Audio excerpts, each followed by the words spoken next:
बंदी छोड़ सतगुरु रामपाल जी परमेश्वर जी की जय हो। परमपिता परमात्मा सारी सृष्टि के रचनहार कुल मालिक असंख्य ब्रह्मांडों के स्वामी जगत गुरु तीनों लोकों में प्रवेश करके सबका धारण पोषण करने वाले राजाधिराज आत्माधार नाथों के नाथ देवों के देव महादेव सर्वेश्वर महेश्वर मृत्युंजय अजरो अमर आदि अनादि सनातनी प्रभु जगत पिता जगदीश्वर श्री श्री 1008 की उपाधि के वास्तविक अधिकारी अकाल मूर्त शब्द स्वरूपी राम वासुदेव सर्वगतम ब्रह्म परम पूज्य प्रथम पूज्य परम संत परम पुरुष परम धनी परम दयालु सत्य कबीर हक्का कबीर अल्लाहु कबीर अल्लाहु अकबर बाखबर अल्लाह ताला जगत के तारणहार जगत के मुक्तिदाता जगत के जगन्नाथ हारे के सहारे हिंदुओं के राम मुसलमानों के अल्लाह सिखों के वाहिगुरु ईसाइयों के मसीह दया के सागर दयानिधि करुणा के सागर करुणानिधि स्वयंभू परिभू संकट मोचन कष्ट हरण मंगल करण दुख भंजन अविगत कबीर निर्विकार निर्विषम परमात्मा अलय अलेख सतगुरु आदि अनादि सतगुरु असली मर्यादा पुरुषोत्तम असली राम असली कृष्ण असली घनश्याम असली मुरारी राजाओं के राजा महाराजाओं के महाराजा शहंशाहों के शहंशाह सम्राटों के सम्राट भगवानों के भगवान अल्लाहों के अल्लाह प्रभुओं के प्रभु मसीहाओं के मसीह सच्चे वाहिगुरु बाबाओं के बाबा पीरों के पीर सेठों के सेठ जगत सेठ सावड़सा सेठ सर्वगुण संपन्न अनंत कोटि कलाओं के स्वामी अनंत कोटि ब्रह्मांडों के नायक योगियों में महायोगी ध्यानियों में महाध्यानी सिद्धों में परम सिद्ध ज्ञानियों में तत्व ज्ञानी ब्रह्म ज्ञानी महाज्ञानी परम ज्ञानी सर्वश्रेष्ठ ज्ञानी विज्ञानी युवा कबीर समर्थ कबीर असमवात अमित ओझा सच्चे रहनुमा करीम अल्लाह सुबहान अल्लाह दुनिया के अंतिम पैगंबर 8 सितंबर 1951 से गांव धनाना जिला सोनीपत हरियाणा भारतवर्ष की पावन भूमि पे प्रकट रियल कल की भगवान श्री नारायण साकार हरि श्री बाबा साहेब नूर अनंत परमात्मा सच्चे दरवेश सच्चे बाखबर सत्य पुरुष अलग पुरुष अनामी पुरुष संत श्रोमणी सतगुरु रामपाल जी परमेश्वर जी के चरण कमल में साध संगति से जुड़े हुए देश विदेश से आप और हम सभी सत्सेवक भाई बहनों का अनंत कोटि दंडवत प्रणाम। सत्साई भाई और बहनों, बहुत बड़ी दया बहुत बड़ी मेहर पूज्य गुरुदेव भगवान की परमेश्वर रामपाल जी की, जिनके शुभ आशीर्वाद से विशेष आशीर्वाद से आप और हम सभी साध संगति से जुड़े हुए सत्सेवक भाई बहन पूज्य गुरुदेव भगवान के द्वारा प्रदत्त शास्त्र अनुकूल सत भक्ति मार्ग पर चलते हुए हर प्रकार से मर्यादाओं में रहकर संघर्ष करते हुए उन्हीं के अमर तत्व ज्ञान को आधार बनाकर अपनी आत्मा के कल्याण हेतु निरंतर इस सत भक्ति मार्ग पर आगे की ओर बढ़ रहे हैं।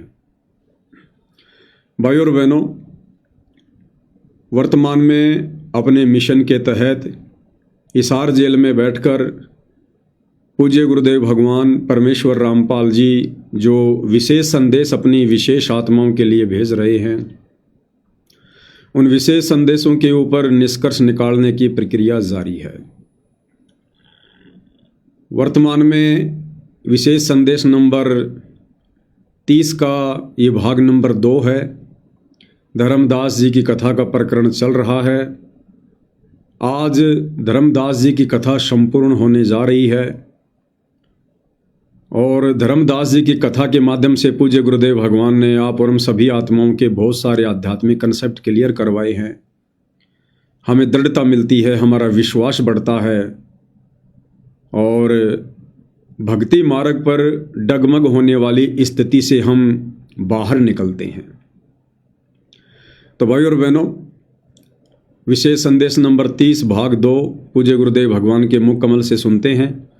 साथ में जहाँ जहाँ आवश्यकता पड़ेगी गुरुदेव के आशीर्वाद से दास विश्लेषण करेगा। तो क्या कुछ परमपिता परमेश्वर जी धर्मदास जी की कथा में आगे समझा रहे हैं कि जब कबीर परमेश्वर जो कि धर्मदास जी के गुरुदेव थे,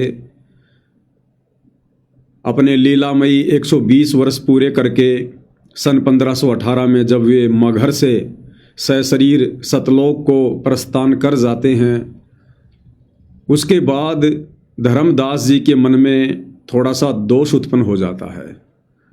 दोष कोई भक्ति या भगवान को लेकर उत्पन्न नहीं हुआ। परमात्मा ने उन्हें जिस वचन में बांधा था कि धर्मदास मेरी लाख दुहाई, ये सार ज्ञान कहीं बाहर ना जाई, सार ज्ञान बाहर जो पढ़ी, बिचली पीढ़ी हंस ना तरही, कि मैंने तुझे जो ये गुप्त मंत्र दिया है, सार नाम, सार शब्द, धर्मदास इसे किसी को दे मत देना, किसी के आगे जिक्र भी मत कर देना। लेकिन धर्मदास जी को चिंता हो गई, और चिंता कहीं न कहीं भाइयों और बहनों ज्ञान की कमी या फिर गुरुदेव भगवान की प्रेरणा। और उसी समय धर्मदास जी कबीर परमेश्वर यानी अपने पूज्य गुरुदेव भगवान को याद करते हुए रोने लगे, उनको पुकारने लगे कि हे परमात्मा, एक बार फिर से दर्शन दो, एक बार फिर से दर्शन दो, कहीं मुझ नीत से ये त्रुटि ना हो जाए, ये गलती ना हो जाए। वैसे धर्मदास जी ने तो पक्का ठान ली थी कि मुझे अपने वंशजों को ये मंत्र देना है।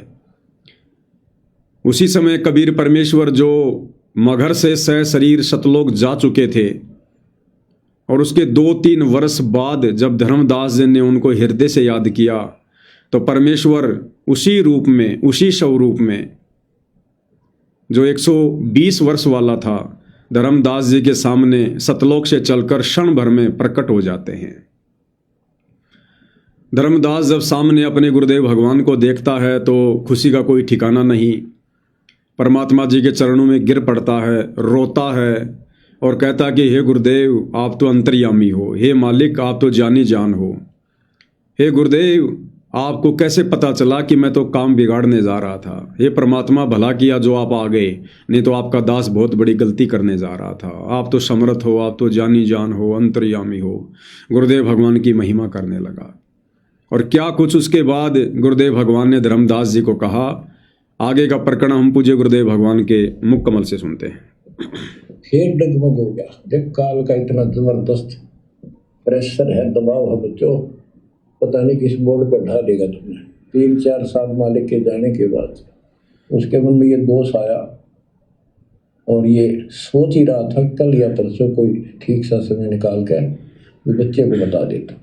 इतनी देर में जो इसने यह पुकार करी, आज मोहे दर्शन दियो जी कबीर, आज मोहे दर्शन दियो जी कबीर। तो वह सारा शब्द में गाया, उसमें सारा जाता तुम काशी। 2 दिन का झगड़ा पड़ गया, तेरा कोई आता नहीं शरीर, नहीं शरीर। ये धर्मदास की बाद की बातें हैं जब परमात्मा चले जा चुके थे। तो मालिक आगे बोल, भाई धर्मदास कैसे याद किया। धर्मदास जी ने देखा भगवान आगे, उम्र उसकी भी काफी हो रही थी, वहीं गिर गया पृथ्वी पर घना सा, एकदम इतना हर्षित हो गया, चरण पकड़ दिए। हे भगवान, आप तो समर्थ हो, मैं तो विचलित हो गया था, आपके बिना मैं तो अधूरा हो गया था। या कोई दूसरा है तो कोई नहीं यूँ कहने वाला यूँ ज्ञान तेरा ठीक से दाता, सारे मेरे पीछे पड़ रही। परमात्मा ने फिर पूरा ज्ञान उसको फिर से समझाया, भाई काल का बहुत मुंडा जाल है, ऐसे है वैसे है। धर्मदास मेरी राख दुआई, मूल ज्ञान और सार नाम, सार शब्द ये कई बार न चाहिए। मूल ज्ञान बाहर जो पड़ी, बिजली पेटी हंसनी तड़ी नाश हो जाएगा। तेरे को पहले ही बताया था, और भाई ये ऐसा किसी ना बताइए, ये कितना बुरा जुल्म हो जाएगा। और तेरे को मना कर रखा मैंने, नाम देने का तो अधिकारी रहा को नहीं, देख कदे गलती बन जाते, ध्यान रखे तो नहीं, इसलिए वापस कह रहा है। हे भगवान, आप तो अंतर्यामी हो, हे परमात्मा। बोला भाई काल का जबरदस्त जाल है, और सब काल के दूता भी नाम हरियोग सच्चा भक्ति मार्ग हाथ लग गया। तो 5505 वर्ष जब ये बीतेंगे, उस समय दास को भेजूंगा मैं, वो कैसे अलग अलग बताओगा, यो गलत सर यो ठीक है। उस समय तेरे ये बच्चे भी जन्म लेंगे। तेरा 42 बेटी का वंश इसीलिए दिया है कि ये भक्ति मार्ग तक लगे रहे हैं, और वो आऊगा जो उसका नाम ले लेंगे, पर तेरा कल्याण हो जाएगा। ऐसा नाम दे दिया, इसको जब करते रहे ना, ये इसे मनुष्य जीवन करते रहेंगे इनको। धर्मदास बुरी तरह रोने लगा, बुरी तरह। हे भगवान, मैं तो आपका अपराधी हूँ, मैं दुष्ट हूँ, मैं नीच हूँ, मेरे अंदर इतना गंद भर गया था दाता, मैं तो आपके इस काम में कति बिगाड़ना हो रहा था, मैंने तो नाश कर दिया था, शुक्र है आप आ गए। और मेरे मन में मालिक नूरने आ गई थी। और कल ही परसों में ईश्वर बताऊँ लड़के बतरे इस पुत्र परिवार क्या कह रहे हैं गुरुदेव भगवान। धर्मदास जी ने कहा कि परमात्मा, मेरे मन में तो दोष आ गया था, ये तो भला हुआ जो आप आ गए, नहीं तो परमात्मा मैंने तो ठान लिया था आजकल में मैं इस चूड़ामणि को ये सारनाम देने ही वाला था। अब भाई और बहनों, चूड़ामणि कोई धर्मदास जी का बेटा नहीं था। अपने यथार्थ कबीर पंथ की शुरुआत परमात्मा स्वयं ही करते हैं। 80 साल की उम्र में धर्मदास जी को जो पुत्र प्राप्त हुआ था, वो पुत्र कोई और नहीं था, वो स्वयं कबीर भगवान थे। चूड़ामणि जी कोई आत्मा नहीं थी, वो तो धर्मदास जी को परमात्मा ने दिखाना पड़ा, बताना पड़ा कि धर्मदास, ये मिनी सतलोक से आत्मा आई है, 10वें महीने आमिनी के गर्भ से जन्म लेगी। ये तो परमेश्वर की लीलाएं हैं। चूड़ामणि के रूप में, जिनका दूसरा नाम मुक्तामणि था, चूड़ामणि के रूप में कबीर परमात्मा ने खुद ही अपने कबीर पंथ की शुरुआत करनी थी। क्योंकि भाई और बहनों, ये जो मंत्र हैं, जो मंत्र आज हमें पूज्य गुरुदेव भगवान ने दिए हैं, जो प्रथम मंत्र है, ये प्रथम मंत्र भी इस पूरी सृष्टि में कोई दूसरा जीव किसी को प्रदान नहीं कर सकता अपने मुख कमल से बोलकर। ये मंत्र सतगुरु ही दान करता है, और सतगुरु स्वयं कबीर भगवान ही होता है। आज तक का इतिहास है, आप और हम तो सतयुग, त्रेता, द्वापर, कलयुग का प्रथम चरण और वर्तमान का समय, हम केवल इतना ही जानते हैं जो गुरुदेव भगवान ने बताया। इस कबीर परमेश्वर जी के अलावा जब जब ये कबीर परमात्मा संत रूप में, जिंदा बाबा रूप में, साधु रूप में, तत्वदर्शी संत रूप में जब जब ये प्रकट हुए हैं, ये मंत्र, यथार्थ भक्ति मंत्र कबीर परमेश्वर जी ने स्वयं ही आगे आत्माओं को दान किया है। कोई जीव ये मंत्र दान नहीं कर सकता। धर्मदास जी को परमात्मा जी ने गुरुपद दिया था, लेकिन बाद में वापस ले लिया था। धर्मदास जी ने किसी को ये मंत्र दान में नहीं दिए, क्योंकि ये मंत्र जीव के अलावा, इस परमात्मा के अलावा कोई जीव दे ही नहीं सकता, कोई अधिकारी ही नहीं है। तो चूड़ामणि जी के माध्यम से परमात्मा जी ने अपना जो पंथ था उसकी 650 साल पहले शुरुआत करनी थी। तो परमेश्वर चूड़ामणि के रूप में खुद ही थे, स्वयं ही थे। और उसके बाद देख लो भाई और बहनों, जब आदरणीय गरीबदास जी आए तो गरीबदास जी ने भी ये मंत्र किसी को नहीं दिए, और गरीबदास जी के रूप में खुद कबीर भगवान थे। लेकिन गरीबदास जी का रोल क्या था? एक जीव का, एक भगत का। तो गरीबदास जी ने भी कभी किसी को ये मंत्र दान में नहीं दिए, केवल अपने ग्रंथ साहिब में लिख दिया, क्योंकि एक जीव कभी किसी को ये मंत्र दे ही नहीं सकता। नानक जी के रूप में खुद कबीर भगवान थे। आज हमें पता चल गया, जिस समय नानक जी की आत्मा को परमात्मा शरीर से निकालकर बेई नदी से सतलोक ले गए थे, उस समय तक तो वो नानक की आत्मा थी, लेकिन वापस आते समय वो नानक की आत्मा नहीं थी। नानक को तो परमात्मा ने मिनी सतलोक में बैठा दिया था। नानक जी को तो वर्तमान समय में जन्म देना था। और फिर पूरी की पूरी लीला नानक जी के रूप में खुद कबीर भगवान सतगुरु रामपाल जी ने की। अन्यथा नानक जी कहाँ बाला मर्दाना को लेकर प्रहलाद के लोक में चले जाएंगे? प्रहलादपुरी का और ध्रुवपुरी का तो काल को भी नहीं पता। उस प्रहलाद को प्रहलादपुरी और ध्रुव को ध्रुवपुरी ये कबीर भगवान ने दी हैं रचकर। जैसे काल को मिनी सतलोक के बारे में नहीं पता, ऐसे उनके लोगों के बारे में भी नहीं पता। इसीलिए तो कहा था मर्दाना के पूछने पर प्रहलाद जी ने, जब मर्दाने ने पूछा कि यहाँ पर और कौन कौन आया है, तो बोले भाई आज से पहले तो कबीर आया है, आज ये नानक आया है, और नानक जी के सचखंड जानने के सैकड़ों वर्ष बाद एक और आएगा जो जाट वर्ण में होगा, बरवाड़ा जिसका प्रचार प्रसार क्षेत्र होगा, और वो भी इन्हीं के जैसा होगा। तो कौन है वो तीसरा? वो सतगुरु रामपाल जी हैं। तो नानक जी को हो, चाहे कबीर जी को हो, चाहे सतगुरु रामपाल जी को हो, ये परमात्मा के ही रूप हैं। तो ये मंत्र एक जीव कभी किसी को दान नहीं कर सकता। और वर्तमान में देख लो, ये मंत्र सतगुरु रामपाल जी ही दान कर रहे हैं। और आगे के लिए गुरुदेव भगवान ने सबको प्रतिबंधित कर दिया कि मेरे सतलोक जाने के बाद शरीर रूप में कोई भी गुरु नहीं होगा। ये जो मंत्र हैं ये इलेक्ट्रॉनिक उपकरणों के माध्यम से दान किए जाएंगे। चाहते तो गुरुदेव भगवान किसी भगत को गुरुपद दे सकते थे, लेकिन कोई जीव ये मंत्र देने का अधिकारी नहीं है। तो चूड़ामणि के रूप में भी उस समय खुद कबीर परमात्मा सतगुरु रामपाल जी ही थे, लेकिन धर्मदास जी इस खेल को उस समय समझ नहीं पा रहे थे। वो ढंग से अपने गुरु को नहीं पहचान पा रहे थे। चूड़ामणि के रूप में कहाँ से जान पाते, कहाँ से पहचान पाते? वो तो अपना बेटा मान रहे थे कि आमिनी के गर्भ से जन्म हुआ है। अरे भैया, ये गर्भ से जन्म लेने वाली लीला तो कबीर भगवान ने गरीबदास जी के रूप में भी की।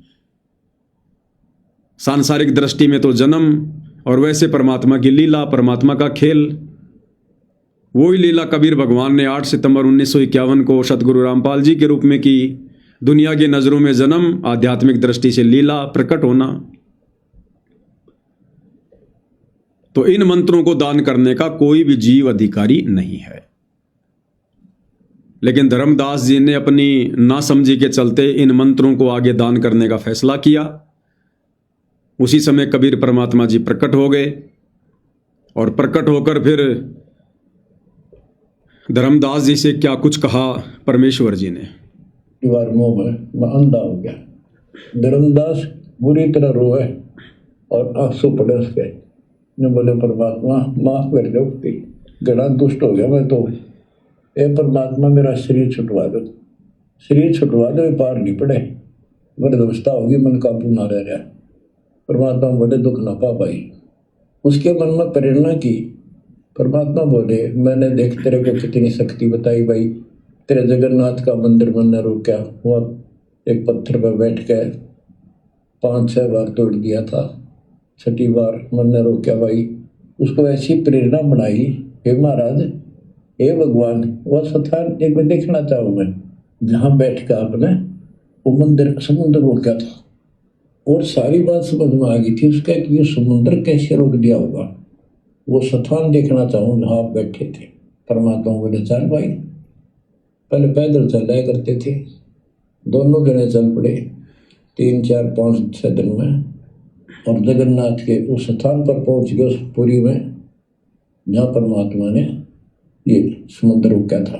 तो वहाँ के अब देखो भाई और बहनों, ऐसी लीला करता है परमात्मा। काल भी धोखे में रहता है। आम जीव की क्या औकात जो इस परमेश्वर को जान ले, पहचान ले, जब तक कि वे ना चाहें। सतलोक से पाताल लोक की दूरी गुरुदेव ने बताई 16 शंख कोश। सतलोक से पृथ्वी तक की दूरी नहीं है 16 शंख कोश। नीचे जो पृथ्वी से नीचे जो पाताल लोक है, उस पाताल लोक की धरती से लेकर सतलोक की दूरी 16 शंख कोश। अब सतलोक से चलकर धर्मदास की पुकार पर जो कबीर परमात्मा क्षण भर में पलक झपकने जितनी देर में धर्मदास के सामने प्रकट हो गया, और फिर धर्मदास को लेकर बांधवगढ़ से और जगन्नाथपुरी जा रहा पैदल, और 7-8 दिन लग गए। चाहते तो परमात्मा धर्मदास को कहते कि भैया धर्मदास कर आंखें बंद, जैसे नानक जी के रूप में कबीर परमात्मा ने बाला मर्दाना को कहा कि भाई करो आंखें बंद, और जैसे ही आंखें खोली वो तो श्रीलंका में समुद्र के किनारे खड़े थे। अब राइम सुल्तान के समय परमात्मा जी ने जेल में जितने भी 360 जो साधु संत महात्मा थे जिनको जेल में डाल दिया था इब्राहिम ने, परमात्मा ने सबको कहा कि भैया आंखें बंद करो, सबने आंखें बंद कर ली। थोड़ी देर बाद बोले आंखें खोलो, आंखें खोली तो सारे के सारे जेल से कई किलोमीटर दूर जंगल में खड़े थे। अब चाहते तो ये कबीर भगवान सतगुरु रामपाल जी धर्मदास जी को भी कह देते कि वे धर्मदास आंखें बंद कर, अब खोल, खोलते ही जगन्नाथपुरी। लेकिन देखो भाई और बहनों, ये परमात्मा कैसी लीला करता है। सारी सृष्टि का मालिक, जिसने राजा महाराजाओं को उस समय हाथी दे रखे थे। हाथी की सवारी उस समय सबसे बेस्ट सवारी थी, राजा चला करता था।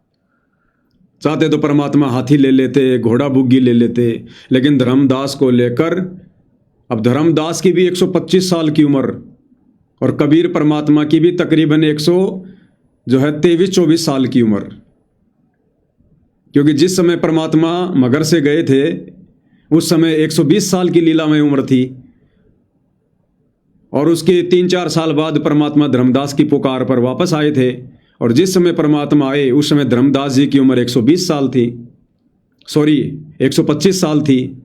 तो दोनों की उम्र 125 साल के आसपास, और 7-8 दिन तक पैदल यात्रा करते हुए, रात्रि विश्राम करते हुए और ऐसी लीला करते हुए परमात्मा धर्मदास जी को लेकर जगन्नाथपुरी गए। जबकि धर्मदास जी तो जान चुके थे, उनको पहचान चुके थे कि ये परमात्मा तो कभी भी अंतर्ध्यान हो सकता है, क्योंकि धर्मदास जी के सामने वो परमात्मा 6 बार अंतर्ध्यान पहले हो चुका था। फिर भी परमेश्वर ने एक आम व्यक्ति, एक साधारण व्यक्ति जैसी लीला की।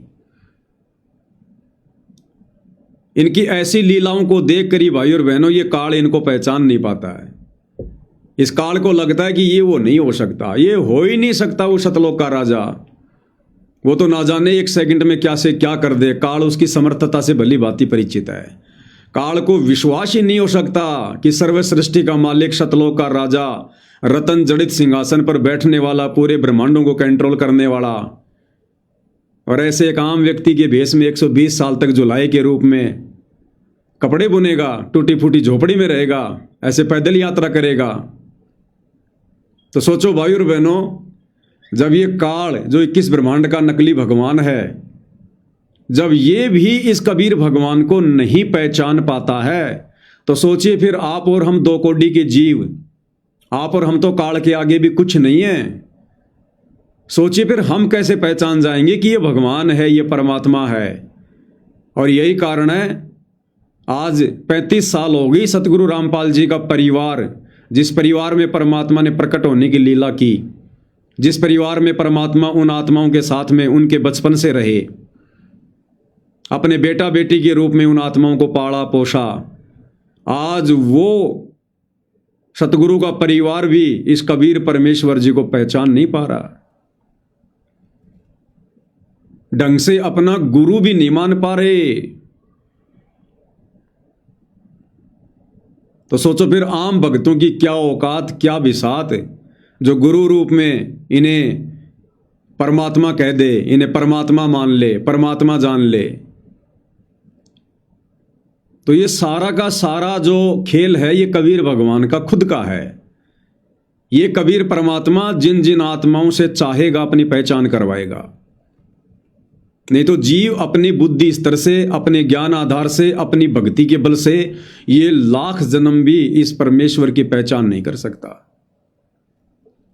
अब विचार करो भाई और बहनों, पूरे विश्व की जनसंख्या लगभग 800 करोड़ से ऊपर है।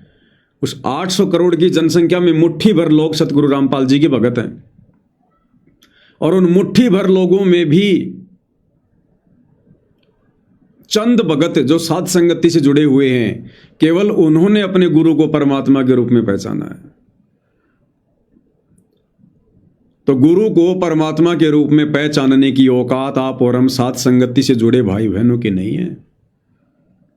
आप और हमारे से तो बड़े बड़े ज्ञानी, बड़े बड़े ध्यानी, बड़े बड़े गुरु जी के निकट रहने वाले, बड़े बड़े परम सेवादार, कोऑर्डिनेटर सैकड़ों की संख्या में है, हजारों की संख्या में, जो 30-30 साल से, 20-20 साल से उपदेश लेकर गुरु के साथ रहकर भक्ति कर रहे थे, वो भी नहीं पहचान पाए, ढंग से गुरु भी नहीं मान पा रहे। आज परमात्मा तो बहुत दूर की बात है। और आप और हमारे ऊपर गुरुदेव ने कैसी अनमोल रजा कर दी। हमारे हृदय में बैठा दिया कि अगर कोई कबीर है तो हमारा गुरु है, और नकली कबीर की फोटो को फड़वा दिया गुरुदेव भगवान ने, ये साबित करवाने के लिए कि हमने अपने गुरु को ही कबीर के रूप में स्वीकार कर लिया है। तो ये सतगुरु रामपाल जी परमेश्वर जी की विशेष मेहर, विशेष रजा, जो उन्होंने आप और हमारे से 2 कोटि के जीवों से अपनी पहचान करवाई। आज हमें अपने जैसे दिखाई देने वाले एक इंसान में, गुरु में भगवान नजर आ रहा है। और हमारे गुरु भाई बहनों को जो सतलोक आश्रमों से जुड़े हैं, उनको गुरु एक हार्ड मांस का लोथड़ा नजर आ रहा है। यानी वो अपने गुरु को मानुष समझ रहे हैं, एक माँ के गर्भ से जन्म लिया हुआ जीव मान रहे हैं। तो कितनी बड़ी रजा, और यदि इतनी बड़ी रजा गुरुदेव ने की है तो किसी विशेष मकसद से की होगी। वो विशेष मकसद है सतलोक लेकर जाना। तो अब भाई और बहनों, आगे जो संघर्ष होगा, आगे जो प्रयास होगा, उसमें पीछे कदम आप और हमने भी नहीं हटाने अब। और ये विश्वास रखना होगा कि गुरु जी पल पल, कदम कदम, क्षण क्षण हमारे साथ में हैं, हमारे साथ में। अन्यथा इस परमात्मा को कोई पकड़ नहीं सकता। अब विचार करो भाई और बहनों, हम अपनी छाया तक को नहीं पकड़ सकते। हम भाई बहन अपनी छाया तक को नहीं पकड़ सकते। पकड़ने का प्रयास करना, जैसे पकड़ोगे तुरंत आगे हो जाएगी। इस भगवान को कैसे पकड़ लेंगे जब हम अपने शरीर की छाया तक को नहीं पकड़ सकते।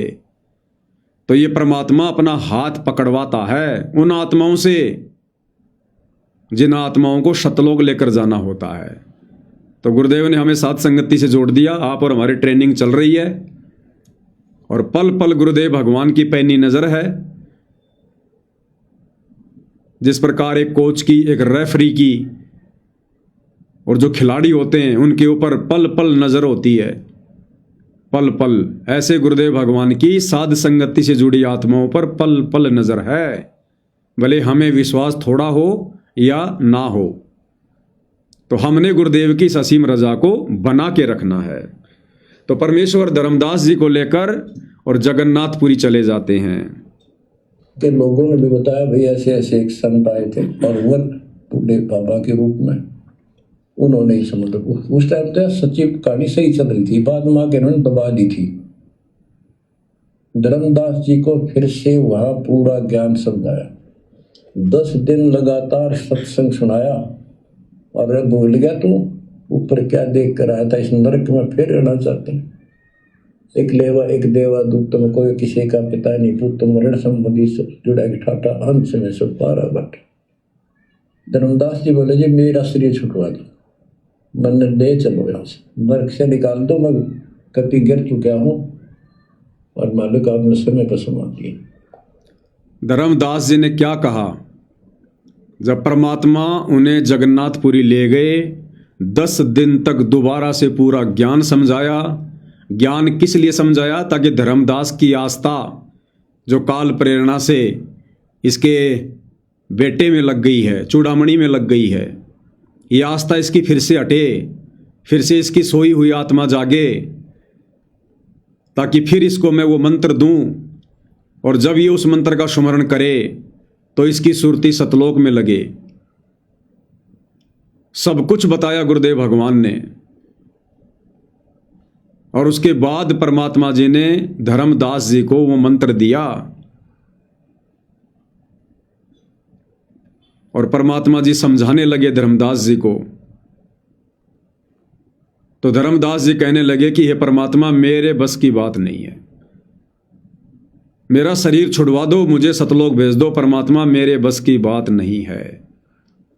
अब भाई और बहनों, ठीक है, धर्मदास जी की उम्र काफ़ी हो गई थी, उस समय इतने सत्संग भी सुनने को नहीं मिलते थे, लेकिन फिर भी भाई और बहनों, सतगुरु से ये कहना कि मेरे बस की बात नहीं है, ये भगत की कमजोरी में आता है। सतगुरु ने हमें जो भक्ति विधि दी है, हमने उस भक्ति विधि को परिपूर्ण करके ही यहां से मुक्ति प्राप्त करनी है। जबरदस्ती सतगुरु नहीं करेगा। जबरदस्ती करनी होती तो ये समर्थ है कब का कर देता। आज ही किस ब्रह्मांड में कोई देखने को भी नहीं मिलता। लेकिन ये परमात्मा आत्मा को तैयार करना चाहता है, आत्मा को सतलोक लेकर जाएगा। तो धर्मदास का ये कहना कि परमात्मा मेरे वश की बात नहीं है, मेरा शरीर छुड़वा दो, ये कहीं न कहीं ज्ञान की कमी को दर्शाता है। तो आप और हम भगत भाई बहनों ने प्रार्थना तो करनी है कि हे गुरुदेव भगवान शरीर छुड़वा दो, हे परमात्मा, लेकिन हमने दूसरे तरीके से, ज्ञान आधार से, भावनाओं में बहकर नहीं, अज्ञानता का परिचय देते हुए नहीं। देखो ये कलयुग की बिचली पीढ़ी है, परमात्मा ने पूरा कोर्स दे दिया, और पूरा कोर्स देने के बाद यदि परीक्षा में बच्चा नकल करता है तो गुरु नाराज होता है। फिर आज कोई कमी नहीं छोड़ी गुरुदेव भगवान ने समझाने में। तो आप और हमने प्रार्थना तो करनी है परमात्मा जी से सतलोक की, मुक्ति की, मोक्ष की, लेकिन हमने करनी ऐसे है कि हे गुरुदेव भगवान, हे अंतर्यामी, हे जानी जान, हे परमेश्वर, अपने दास के ऊपर रजा करो परमात्मा, दया करो परवरदिगार। हे परमात्मा, अब इस काल के लोक में दास का मन नहीं लगता है। हे परमेश्वर, आप समर्थ हो, आप दयालु हो परमात्मा, आप जो चाहे सो कर सकते हो परमात्मा। आप एक पल में अपनी आत्मा को सतलोक में बैठा सकते हो, तुम कर दो पल में पार, हो जा रजा थारी। ये परमात्मा अब नीच को ले चलो, अब इस काल के लोक में दिल नहीं लगता है। ये परमेश्वर, आपने ऐसा ज्ञान दे दिया, ऐसा ध्यान दे दिया, ये परमात्मा अब इस गंदे लोक में कौन रहना चाहेगा। कोई निर्भागी होगा, कोई बद किस्मत होगा जो आपके द्वारा ऐसा निर्मल ज्ञान देने के बाद भी, ऐसी पवित्र जगह सतलोक की जानकारी देने के बाद भी, और काललोक के सारे कष्टों से, दुखों से परिचित करवा दिया, उसके बाद भी परमात्मा इस गंदे लोक में कोई निर्भागी आत्मा ही रहना चाहेगी। हे गुरुदेव भगवान, अपने दास पे रजा करियो, हे परमात्मा, अब की बार इस गंदे लोक में ना छोड़ियो। हमने इस प्रकार से गुरुदेव भगवान से रजा करनी है। यहाँ के दुखों से दुखी होकर, छोटे मोटे लड़ाई झगड़ों से परेशान होकर, या अन्य किसी प्रकार की धन की कमी से दुखी होकर ये नहीं कहना कि ले चलो परमात्मा, बस मेरा तो जी भर गया। वो तो परमात्मा को पता है कि जी भरा कि नहीं भरा है। हम थोड़ी अंतर्यामी को शिक्षा दे सकते हैं। बरवाला कांड के समय की बात है, जयपुर से एक भगत है लोकेंद्र दास। बरवाला कांड के समय वो आश्रम में गया हुआ था, और जब ये झगड़ा फसाद सा होने लगा या कोई काम होगा, वो वापस जयपुर को आने लगा। काफ़ी समय पहले से नामोपदेशी था, गुरुदेव भगवान से मिला करता था, मुलाकात होती थी। परमात्मा वैसे तो जाने जान है, लेकिन सांसारिक तौर पर उनके नाम से भी जाना करते थे। तो वो जयपुर के लिए निकला, बीच रास्ते से परमात्मा ने उसको वापस बुलाया। दास ने सुना है, जो दूसरे भगत हैं उनसे सुना है। वो बीच रास्ते वापस गया और गुरुदेव ने कहा, भाई तेरे को सार नाम देना है, इसलिए तेरे को बुलाया है। अब देखो भाई और बहनों, परीक्षा परमात्मा ऐसे लेता है, ऐसे परमात्मा परीक्षा लेता है जब भगत को वो शब्द देता है, सार नाम देता है। इन आश्रम वालों ने तो 4 सवाल पूछने हैं वर्तमान में। जो सार नाम लेने जाता है उनसे पहला सवाल तो ये पूछा जाता है, पवनदास की वीडियो देखे हुए कितना समय हो गया। कोई कह दे भगत जी 2 महीने हो गए, नहीं नहीं नहीं नहीं, कम से कम 6 महीने होने चाहिए। 6 महीने तक अगर तूने पवनदास की वीडियो नहीं देखे तो सार नाम मिलेगा। चल 4 महीने और वेट कर। दूसरा सवाल, सतलोक आश्रम मैनेजमेंट के विषय में आपके क्या विचार हैं। ये तो इनके सार नाम की परीक्षा है वर्तमान में, तो ऐसा ही इनका सार नाम होगा। अरे परमात्मा, वो जानी जान, वो अंतर्यामी, वो ले सकता है परीक्षा। जीव जीव की क्या परीक्षा लेगी, ये तो बच्चों वाला खेल हो गया। जीव जीव को सार नाम दे रहा है, जीव जीव की परीक्षा ले रहा है। ये तो गुड्डा गुड्डी का खेल खेल रहे हैं ये नादान। अब सार नाम की परीक्षा उस परमात्मा ने ली, उस लोकेंद्र की, वापस बुलाया, बोला बेटा तेरे को सार नाम देना इसलिए बुलाया, चल तेरे को सार नाम देता हूं। अब वो क्या बोला, बोला गुरुदेव मैं अभी सार नाम के लायक नहीं हुआ हूं। अपने आप में शाना बन के बोला गुरुदेव मैं अभी सार नाम के लायक नहीं बना। तो गुरुजी बोले बेटा तू मेरे को समझाएगा क्या कि तू सार नाम के लायक है कि नहीं है?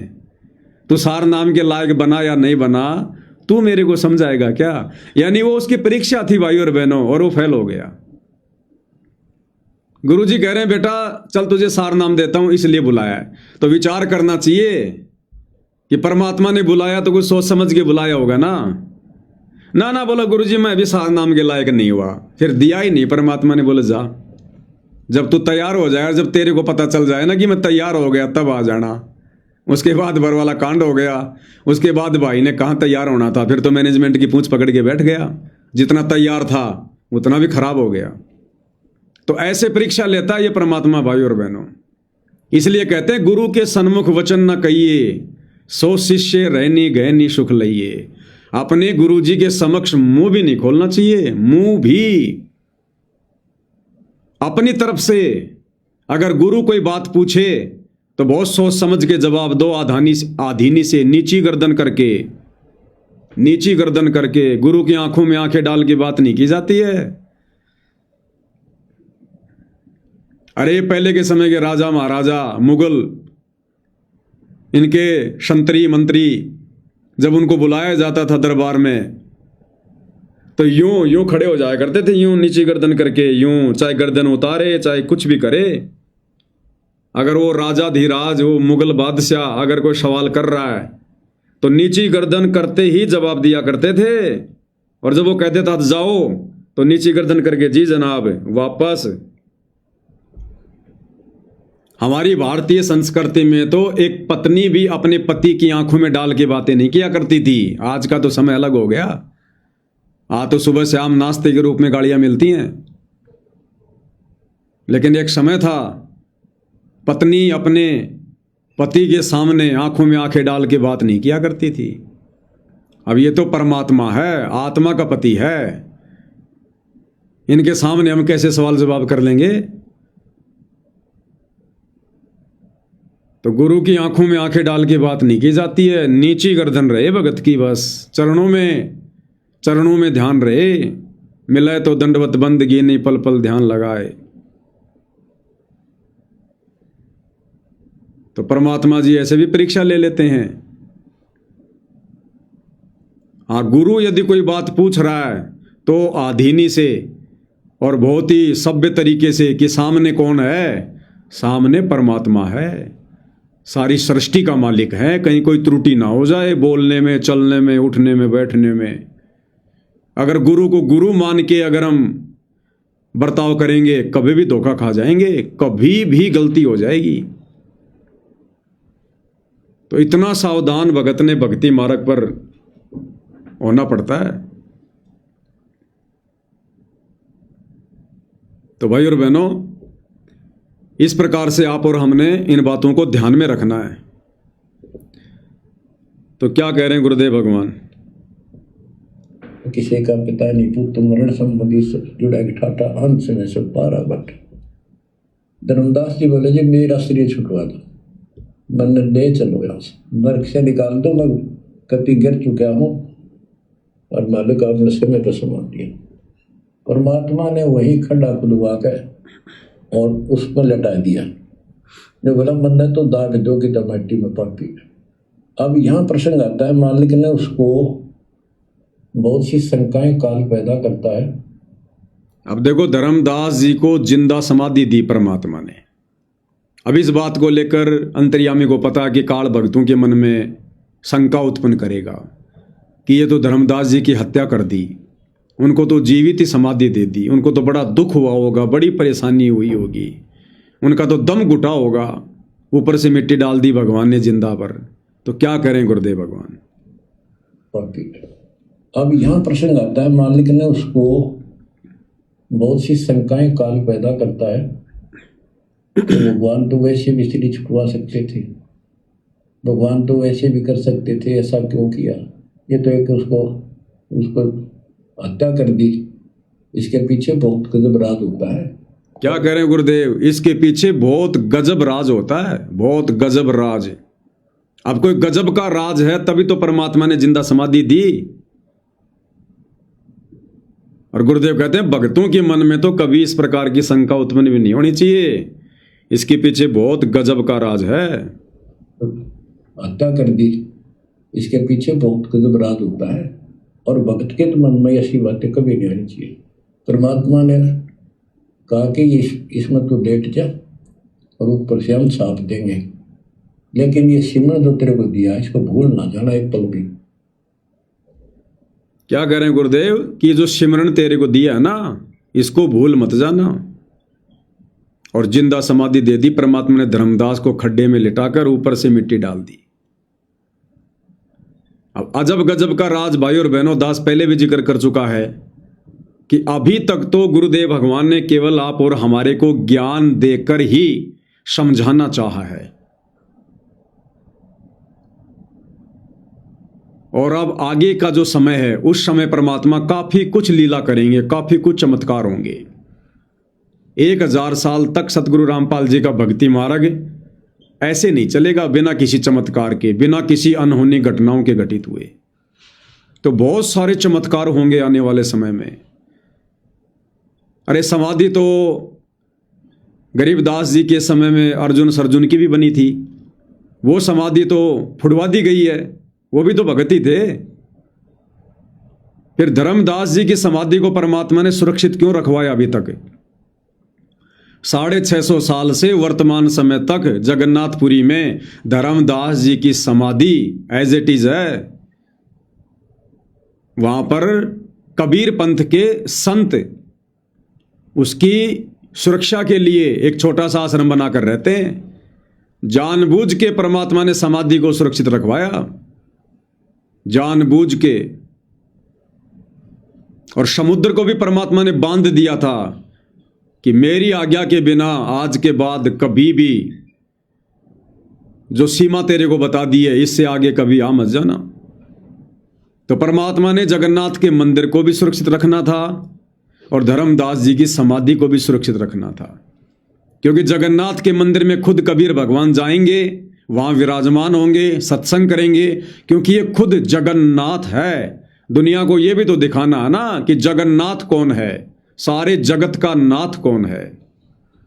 और वहीं पर हजारों लाखों लोगों के सामने, जैसे 650 साल पहले कमाल और कमाली को मुर्दे से जिंदा किया था, कमाली को कब्र फुड़वाकर, जिसको 12-13 दिन हो गए थे दफनाए हुए, और उसको जिंदा बाहर निकाला, ऐसे ही धर्मदास जी को परमात्मा जिंदा बाहर निकालेंगे।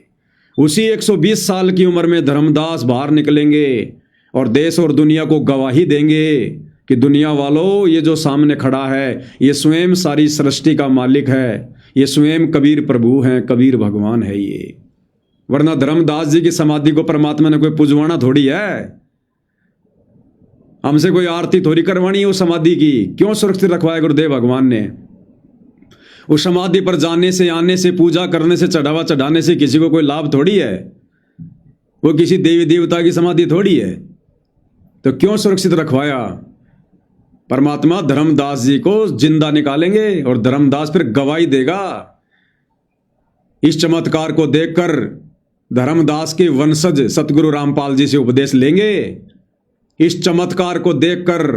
वरना ये तो खुद अपने आप को साहेब बनाकर बैठे हैं, ये दामाखेड़ा गद्दी वाले, रांजड़ी वाले, ये धर्मदास के वंशज, ये ऐसे नहीं मानने वाले।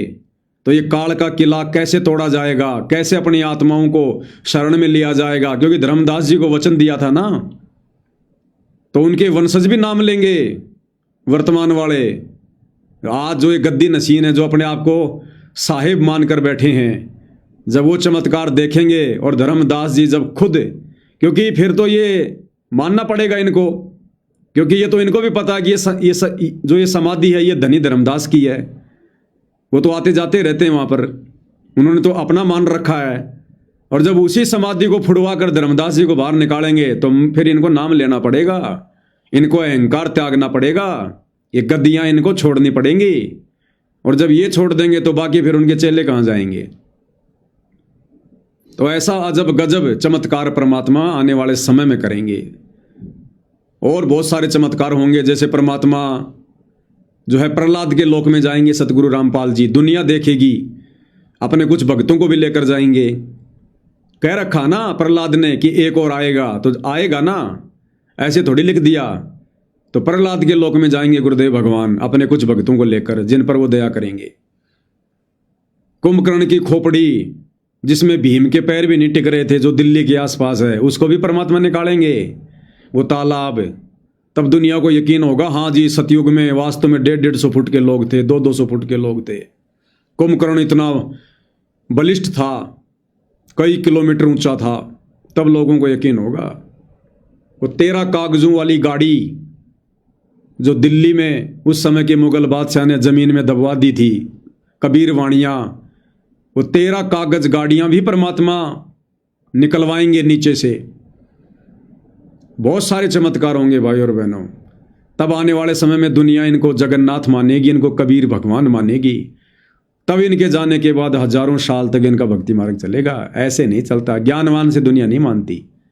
आज मना के देख लो ना, ज्ञान से गुरु का परिवार तो नहीं मान रहा, ज्ञान से भगत तो नहीं मान रहे। तो ऐसे ऐसे अद्भुत चमत्कार आने वाले समय में इस पृथ्वी पर सतगुरु रामपाल जी के द्वारा होंगे। ये तो पूर्व निर्धारित हैं जो होंगे। इसके अलावा भी ना जाने परमात्मा कैसी कैसी लीलाएं करेंगे, जिनके किस्से फिर आने वाले हजारों वर्षों तक सतगुरु की महिमा के रूप में आत्माओं की जुबान पर होंगे।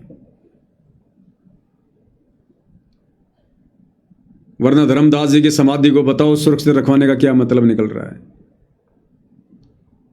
अर्जुन सर्जुन की समाधि परमात्मा ने फुड़वा दी गरीबदास जी ने, कि लोग इनको पूजना शुरू कर देंगे। तो धर्मदास जी को नहीं पूजते, लेकिन परमात्मा ने बहुत आगे लीलाएं करनी है, उसके लिए मालिक ने सुरक्षित रखा। अब कोई ये सोचे कि भाई ऐसे कैसे हो सकता है। खैर, जिन्होंने अपने गुरु पर पूर्ण विश्वास कर लिया उनके लिए तो कुछ भी नहीं है, नॉर्मल सी बात है कि सतगुरु जो चाहे सो कर ही, कौन सी बड़ी बात है। बाकी सतगुरु के ही भगत जिनके संस्कार कमजोर हैं, उनके मन में दोष आ जाता है। नहीं, ऐसा नहीं हो सकता। ऐसे कैसे निकाल देंगे गुरु जी? धर्मदास को तो 650 साल पहले दबा दिया था, उसकी तो हड्डियां भी गल गई होंगी। और 650 साल में तो भाई और बहनों सब कुछ गल जाए, हड्डियां कौन सी बड़ी बात है, लोहा गल जाता है। लेकिन हमने इतिहास को भूलना नहीं चाहिए। सत्संग इसी को कहते हैं। अरे धर्मदास जी को तो मात्र 600-650 साल हुए हैं जमीन में बैठे, कोई ज्यादा लंबा चौड़ा समय थोड़ी है। लोमस ऋषि के बारे में गुरुदेव भगवान ने क्या बताया? जब रामचंद्र जी सीता को लंका से वापस लाए, अयोध्या आए, फिर एक नए महल का निर्माण करवाना शुरू किया। मजदूर जो थे वो महल की नींव खोद रहे थे। और पहले बड़े बड़े महल होते थे, क्योंकि हाइट भी त्रेता युग में बड़ी बड़ी होती थी, 70-80 फुट की। तो मकान भी ऊंचे ऊंचे लंबे चौड़े होते थे, उनकी नींव भी उतनी गहरी होती थी, 50-50 फुट की। तो जब मजदूर लोग नींव खोद रहे थे तो नीचे देखा एक पत्थर है, बहुत बड़ी एक शिला है। सावधानी से उन्होंने उस शिला को हटाया तो उसके नीचे एक साधु बैठा था, ध्यान में लीन था नीचे जमीन में। मजदूरों को बड़ा आश्चर्य हुआ। श्री रामचंद्र जी के पास में संदेशा भिजवाया। रामचंद्र जी दौड़े चले आए और देखा तो साधु जी बैठे हुए हैं।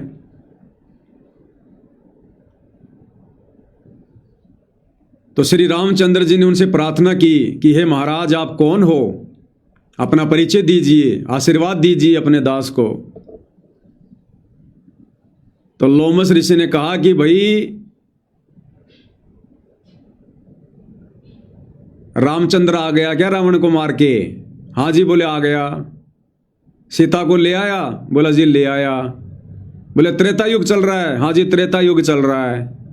तो बोला भैया मेरे को वापस इस जमीन में सेट कर दो, इस पत्थर को वापस रख दो। ऐसे कैसे? बहुत गंदा लोक है, बहुत गंदा समय चल रहा है। और ऐसे गंदे समय में मैं बाहर नहीं निकलूंगा मैं। तो रामचंद्र जी ने कहा कि महाराज मेरी तरफ से एक भेंट स्वीकार करो, मेरी अंगूठी स्वीकार करो। तो लोमस ऋषि ने कहा कि मेरा जो ये कमंडल है ना, इसमें डाल दे भाई। तो रामचंद्र जी जैसे अपने हाथ की अंगूठी निकाल के उसके कमंडल में डालने लगे, रामचंद्र जी ने देखा उसमें तो ऐसी ऐसी और बहुत सारी अंगूठियां हैं। तो रामचंद्र ने कहा कि महाराज ये तो सेम टू सेम मेरी जैसी बहुत सारी अंगूठियां इसमें तो लोमस ऋषि ने कहा कि भैया इसमें 83 अंगूठी और हैं, और तेरे जिसे 83 राम 83 रामचंद्र आके चले गए, और ऐसे ही वो आता है, ये मजदूर महल बनाने के लिए गड्ढा खोदते हैं और मैं नीचे मिलता हूं और मैं फिर वापस इसी गड्ढे में बैठ जाता हूं। तो तेरे जैसे भैया 83 राम तो जब से मैं बैठा हूं ना उस समय तक आके चले गए। तू भैया 84 वाला है, तू 84वें नंबर का है, 84 नंबर का। तब से तो मैं यहीं बैठा हूं लगातार। और डाल दे इस कमंडल में। उन्होंने वापस ही वो पत्थर रख दिया, मिट्टी से पूरा लेवल कर दिया और दूसरी जगह जाके अपना महल बनाया। गुरुदेव भगवान के मुकम्मल से सुनते हैं भाई और बहनों। एक समय की बात है कि भगवान रामचंद्र जी ने कहे किला खुदवाओ थे, किला बना रहे थे योद्धा का। उसमें नीचे खुदाई घड़ी करा करते, 15-15, 20-20 फुट तक नीचे खोद कर जब नींव भर तो किले की जब लिया करते भाई कदे को तले का स्वर्ग ना ला लावे। जब वो खुदाई करे थे उसमें लोग कहते कि ऐसा पत्थर सा था चारों तरफ से, वो फूट गया उसमें देख ऋषि निकला। ऋषि की लंबी लंबी पलक हो रही, ऐसे खोखला सा बना रखा था मिट्टी सी का। वो बोले भाई कौन हो तुम, क्या कर रहे हो यहाँ पर? वो बोले जी हम राधा राम के सैनिक सेवक हैं, यानी नौकर हैं, और यहाँ पर किले की नींव खोद रहे हैं। अच्छा भाई त्रेता युग है क्या ये? हाँ कहा जी त्रेता युग है।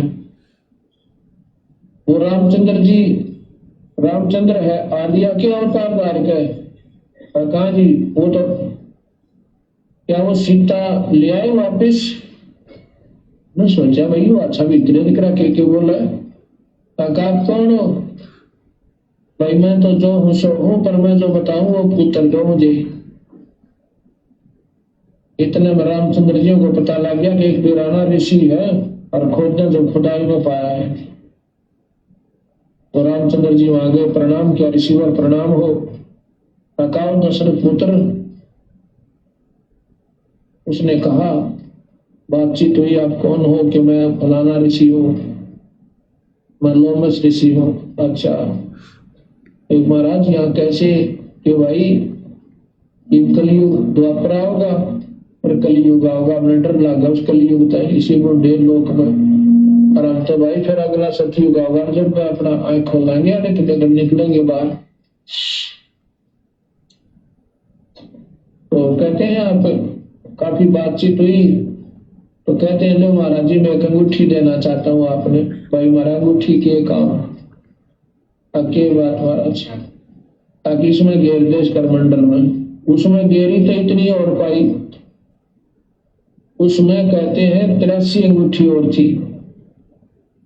वो बोला महाराज जी राम नाम की लिखी हुई अंगूठी और भी है, ताकि भाई तेरे जैसे राम देकर जा रहे सब थोड़ा 83 राम और आ लिए। लोमस ऋषि की आयु बहुत लंबी बताते हैं। उसका कहते हैं 4 युग जब समाप्त हो जाते हैं एक रूम टूटता है। और ये कहते हैं 3.5 करोड़ रूम है अपने, 3.5 करोड़ रूम। उसको लोमस ऋषि रूमी ऋषि कहते हैं, रूमी ऋषि। उसके इतनी आयु है जितने उसके रूम है, इतना 4 युग में एक रूम टूटा है, यानी उसकी इतनी आयु घटे। तो बोला भाई 84 भी बार आ रहा तो मेरा तेरा जैसे हनुमान राम ये आत्मा खत्म हो जाती है। विष्णु जो है नेक्स्ट विष्णु, फिर वो सूच आत्मा परमात्मा फिर बिठा दी जाती है गद्दी पर, भगवान काल के घर पर जन्म लेकर। तो 84 कहते हैं, गरीबदास जी कहते हैं रावण सीता ले गया दर 83 बार। 83 बार का प्रमाण तो इन शास्त्रों में मिला है, पर गरीबदास जी कहते हैं 30 करोड़ रामा अवतारी सीता संग्रहण की नारी। इनकी तो गिनती है कोई ना, कितने चक्कर काट। विचार करो भाई और बहनों, ये कथाएं कैसी अजब गजब शिक्षा दे रही हैं। तो मन में कभी भी भगत को शंका नहीं होनी चाहिए अपने गुरु जी के वचन पर कि 650 साल हो गए थे धर्मदास जी को समाधि दी हुई, अब तक तो हड्डियां भी गल गई होंगी, कैसे निकलेगा। अब बताओ, वो लोमस ऋषि भी तो वहां पर नीचे बैठा है, अभी भी बैठा ही हुआ है, और 84 बार ये त्रेता युग बीत गए, 84 बार, तब से वो लोमस ऋषि जमीन के अंदर ही बैठा है। वो तो निकल रहा, उसको तो कोई भगवान भी नहीं मिला, कोई तत्वदर्शी संत भी नहीं मिला, उसको तो सारनाम भी नहीं मिला, सतनाम भी नहीं मिला था। तो धर्मदास कैसे गल जाएगा? बैठ के सुमरण कर रहा है, धर्मदास अपने सुमरण पे लगा हुआ है। क्या कहा था परमात्मा ने कि धर्मदास जो सुमरण तेरे को दे दिया इसको भूलना मत, सुरती लगा के रख। तो धर्मदास भाई जो मंत्र भगवान ने दिया था ना 650 साल पहले, समाधि देने से पहले, और कहा था कि धर्मदास अपनी सुरती लगा के रखना इस पे, तो धर्मदास भैया लेटा है या बैठा है, वो अपना सुमरण कर रहा है।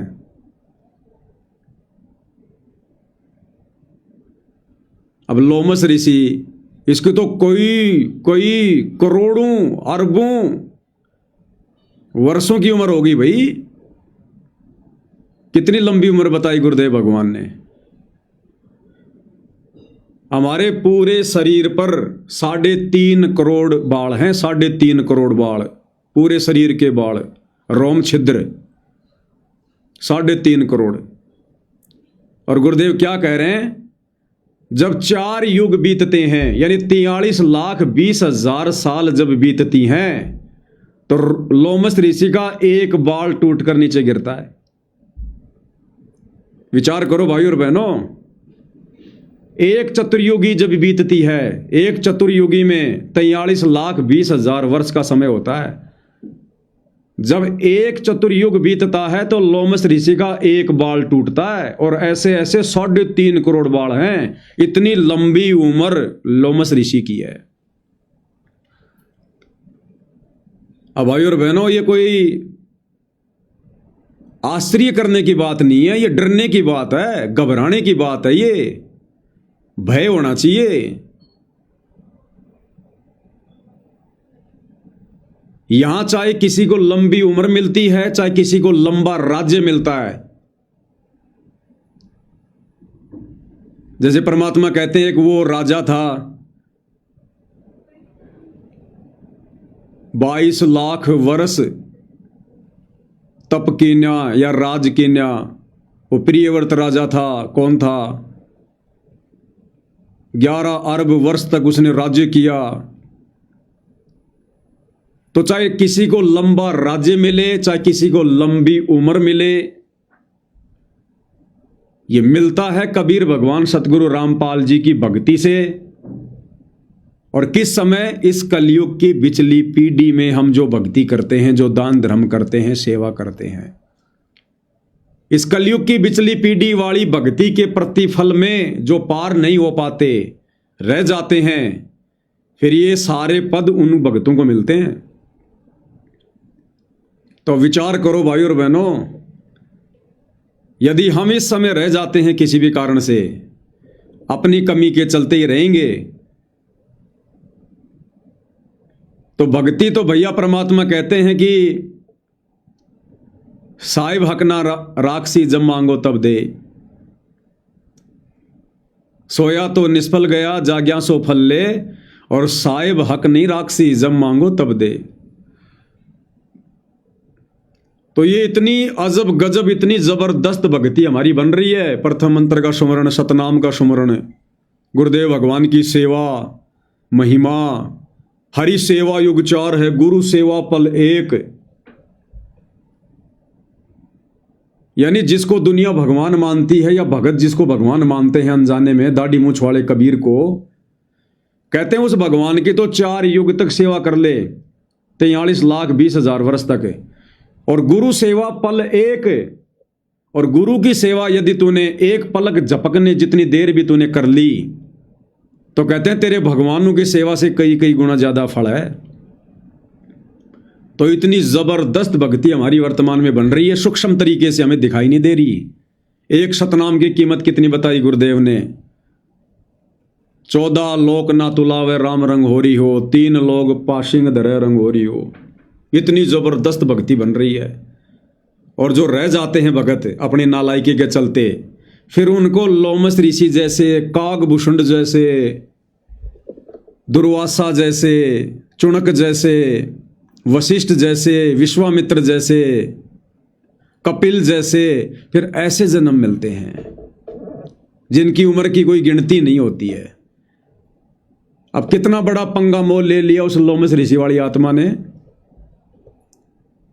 कलयुग की पिछली पीढ़ी में था, सतगुरु रामपाल जी उनके गुरु थे और बड़ी अच्छी सेवा की होगी उसने, तन मन धन से जी जान लगा के। लेकिन अंत काल में किसी न किसी कारण से रह गया, पार नहीं हो पाया। और जो मन में इच्छा थी, जो धारणा थी, वो परमात्मा पूरी करता है। उसकी लंबा जीने की इच्छा थी, इसलिए परमात्मा ने उसको उस भक्ति के प्रतिफल में लंबा जीवन दे दिया। अब क्या कर रहा है? मिट्टी में पड़ा है, मिट्टी में। कह रहा है मैं तो खाली सतयुग में निकलता हूं बस, बाकी फिर मिट्टी में आके बैठ जाता हूं, समाधि ले लेता हूं। क्या खाक सुख है ये?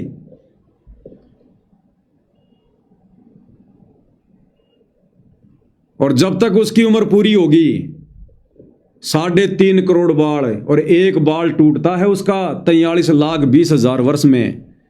और जब तक 3.5 करोड़ बाल पूरे नहीं टूट लेंगे तब तक वो मुक्त नहीं हो सकता। अब मुक्त तो छोड़ो, सतगुरु की शरण में नहीं आ सकता।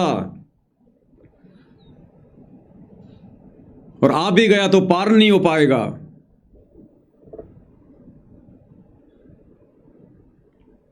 क्योंकि लंबी उम्र मांग रखी भाई। परमात्मा इच्छा पूरी करेगा, बेटा पूरी कर ले तेरी इच्छा। और जब तक उसकी इच्छा पूरी होगी तब तक तो भाई और बहनों ना जाने अरबों खरबों कलयुग की बिचली पीढ़ियां निकल जाएंगी। अरबों खरबों कलयुग की बिचली पीढ़ियां। हम इतना दुख उठाते हैं फिर। इस समय जो आत्मा रह जाती है। अब रामचंद्र जी ने पूछा महाराज जी आप कब आओगे बाहर? बोला भैया मैं सतयुग में आऊंगा। अब आएगा वो, जैसे धर्मदास जी को परमात्मा बाहर निकालेंगे। भाई और बहनों देख लेना, दास ज्ञान आधार से कह रहा है, उसको भी बाहर निकालेगा। लोमस ऋषि भी बाहर निकलेगा। उसने सतयुग में बाहर निकलने की बात कही है। तो असली सतयुग तो अब आएगा 2028 के बाद। असली सतयुग तो अब आएगा। अरे असली सतयुग वो होता है जिसमें सत्य पुरुष खुद धरती पर प्रकट हो, जिसमें सत्य पुरुष खुद धरती पर प्रकट हो। वो सतयुग तो वैसे आएगा जो परमात्मा ने विधान बना रखा है। वो सतयुग, त्रेता, द्वापर, कलयुग, ये तो परमात्मा ने जो है वो सर्कल बना रखा है। वो तो नियम अनुसार आएगा। असली सतयुग अब आएगा, कलयुग में सतयुग। और सत्य पुरुष खुद धरती पर प्रकट सतगुरु रामपाल जी, तो ये है वो असली सतयुग। अब निकालेगा परमात्मा उसको, नहीं तो क्यों बैठा भाई। अरे अहिल्या को परमात्मा ने पत्थर बना दिया, गौतम ऋषि के माध्यम से शराब दिलवाकर पत्थर बना दिया। क्यों बनाया था भाई पत्थर? समय आने पर रामचंद्र रूप में कबीर भगवान सतगुरु रामपाल जी ने अपने पैर की खड़ाऊ झाड़ी, पैर की खड़ाऊ झाड़ी तो वो वापस अहिल्या बन गई। तो लोमस ऋषि को अंदर क्यों बैठा रखा भैया? और बैठा रखा तो फिर भगवान ने जिक्र क्यों किया? और जिक्र किया है तो भाई परमात्मा अनगिनत चमत्कार करके जाएगा, अनगिनत। तब ये दुनिया देखेगी, तब इस दुनिया की आंखें फटी की फटी रह जाएंगी। तब 1000 साल तक ये सतगुरु रामपाल जी का भक्ति मार्ग चलेगा। ऐसे कोई नहीं चलने वाला। आज हिसार जेल में बैठे, देखे कोई उनको संत तो मान लो। उनको संत भी लोग ढंग से नहीं मान रहे जो उनसे परिचित नहीं है। तो ऐसे ऐसे चमत्कार भाई और बहनों ये कबीर भगवान करेगा। और जब लाखों वर्षों से, करोड़ों वर्षों से वो लोमस ऋषि जमीन में बैठा है और उसका बाल भी वाका नहीं हो रहा, 4 युग में जाके उसका एक बाल टूटता है, तो धर्मदास कैसे गल जाएगा भाई 600 साल में? ये तो कबीर परमात्मा समर्थ है। ये चाहे तो पता नहीं है तो अरबों खरबों शंख पदम नील कितने समय तक आत्मा को एज इट इज रख ले। ये सारी सृष्टि इनके संकेत पे चलती है। ये पांचों तत्व इनके नौकर, इनके खवास हैं। तो अजब गजब लीलाएं होंगी आने वाले समय में भाई और बहनों, अजब गजब लीला। तब गुरुदेव भगवान के सतलोक जाने के बाद हजारों साल तक, लाखों साल तक ये भक्ति मार्ग चलेगा। वरना देख लो 1994 में परमात्मा ने भक्ति मार्ग शुरू किया, 2014 में बरवाला कांड हो गया, और 2014 से आज 2026 सतगुरु रामपाल जी के परिवार ने, उनके भक्तों ने उनके मिशन की ऐसी तैसी कर दी। सोचो अगर बरवाला कांड के बाद सतगुरु रामपाल जी अगर परमानेंट सतलोक निकल गए होते तो ये मिशन आगे चलता क्या? ये मार्ग आगे चलता? 10 साल में मिशन की ऐसी तैसी कर दी उनके परिवार ने। इतनी ज्यादा गंदगी ठोक दी इस मिशन में। कोई नियम नाम की चीज रही नहीं, कोई मर्यादा नाम की चीज रही नहीं। लाखों साल मार्ग चलेगा ऐसे? तो ये समर्थ है, इसको पता है कि कैसे इस मिशन को आगे चलाना है, कैसे इस मार्ग को आगे चलाना है। तो भाई और बहनों, हमने गुरुदेव भगवान के वचन पर, उनकी लीलाओं पर किसी भी प्रकार की कोई शंका जाहिर नहीं करनी है। तो आने वाले समय में ये ऐसे ऐसे चमत्कार करेगा परमात्मा। और बच्चों, उसको लास्ट ये हो गया था कि तेरे सांस अंतिम है, अंतिम सांस है, ना बेटा याद आया, ना बेटी, ना वो संपत्ति, ना को पत्नी, अपना जीवन दिखाई दिया था। गरीबदास जी कहते हैं अब मुहूर्त सटदलीप एक घड़ी, एक सटदलीप नाम का इस रामचंद्र जी और का परदादा था सटदलीप। वो इंद्र के पक्ष में राक्षसों से लड़ने गया था सेना लेकर। ये सिद्धियाँ इतनी थी इनके पास, ये ऐसे आम बातें थी। और इंद्र ने जहाज वायुयान भेज के ऊपर बुला रखा था। तो राजा वह युद्ध में इंद्र जीत गया सब का राजा। तब उसको पता चला तेरी 2 घड़ी जीवन रहता, 2 घड़ी, 1 घड़ी 24 मिनट की। तब उसने कहा, इंद्र से कहा कि मुझे एक बार सरयू नदी के किनारे भेज दे अयोध्या में, मेरी राजधानी। इंद्र बोला और मेरे पास कोई विकल्प नहीं, मैं तेरी उम्र बता दूं। तो उस समय एक ऋषि ने जो उसको दीक्षा दे रखी थी, उसने बताया कि ईब मालिक में लोला ले, कोई दूसरा ठिकाना नहीं। 1 सेकंड के अंदर उस सरयू नदी के किनारे उसको छोड़ दिया। 2 घड़ी ऐसी लो लगाई, सब कुछ भूल गया भाई। तो ये सिमरन कुछ ही समय का, जहाँ आशा ता बासा हुई। उसकी आशा स्वर्ग की थी, धर्मदास की आशा सतलोक की थी। तो बच्चों, ये है वो सार नाम, ये है वो मूल ज्ञान। धीरे धीरे आपके भी अंतःकरण के ये थोड़े बहुत जो संशय है कभी नष्ट हो जाएंगी। मालिक पर विश्वास रखो, इस मार्ग में छोड़ ना देना।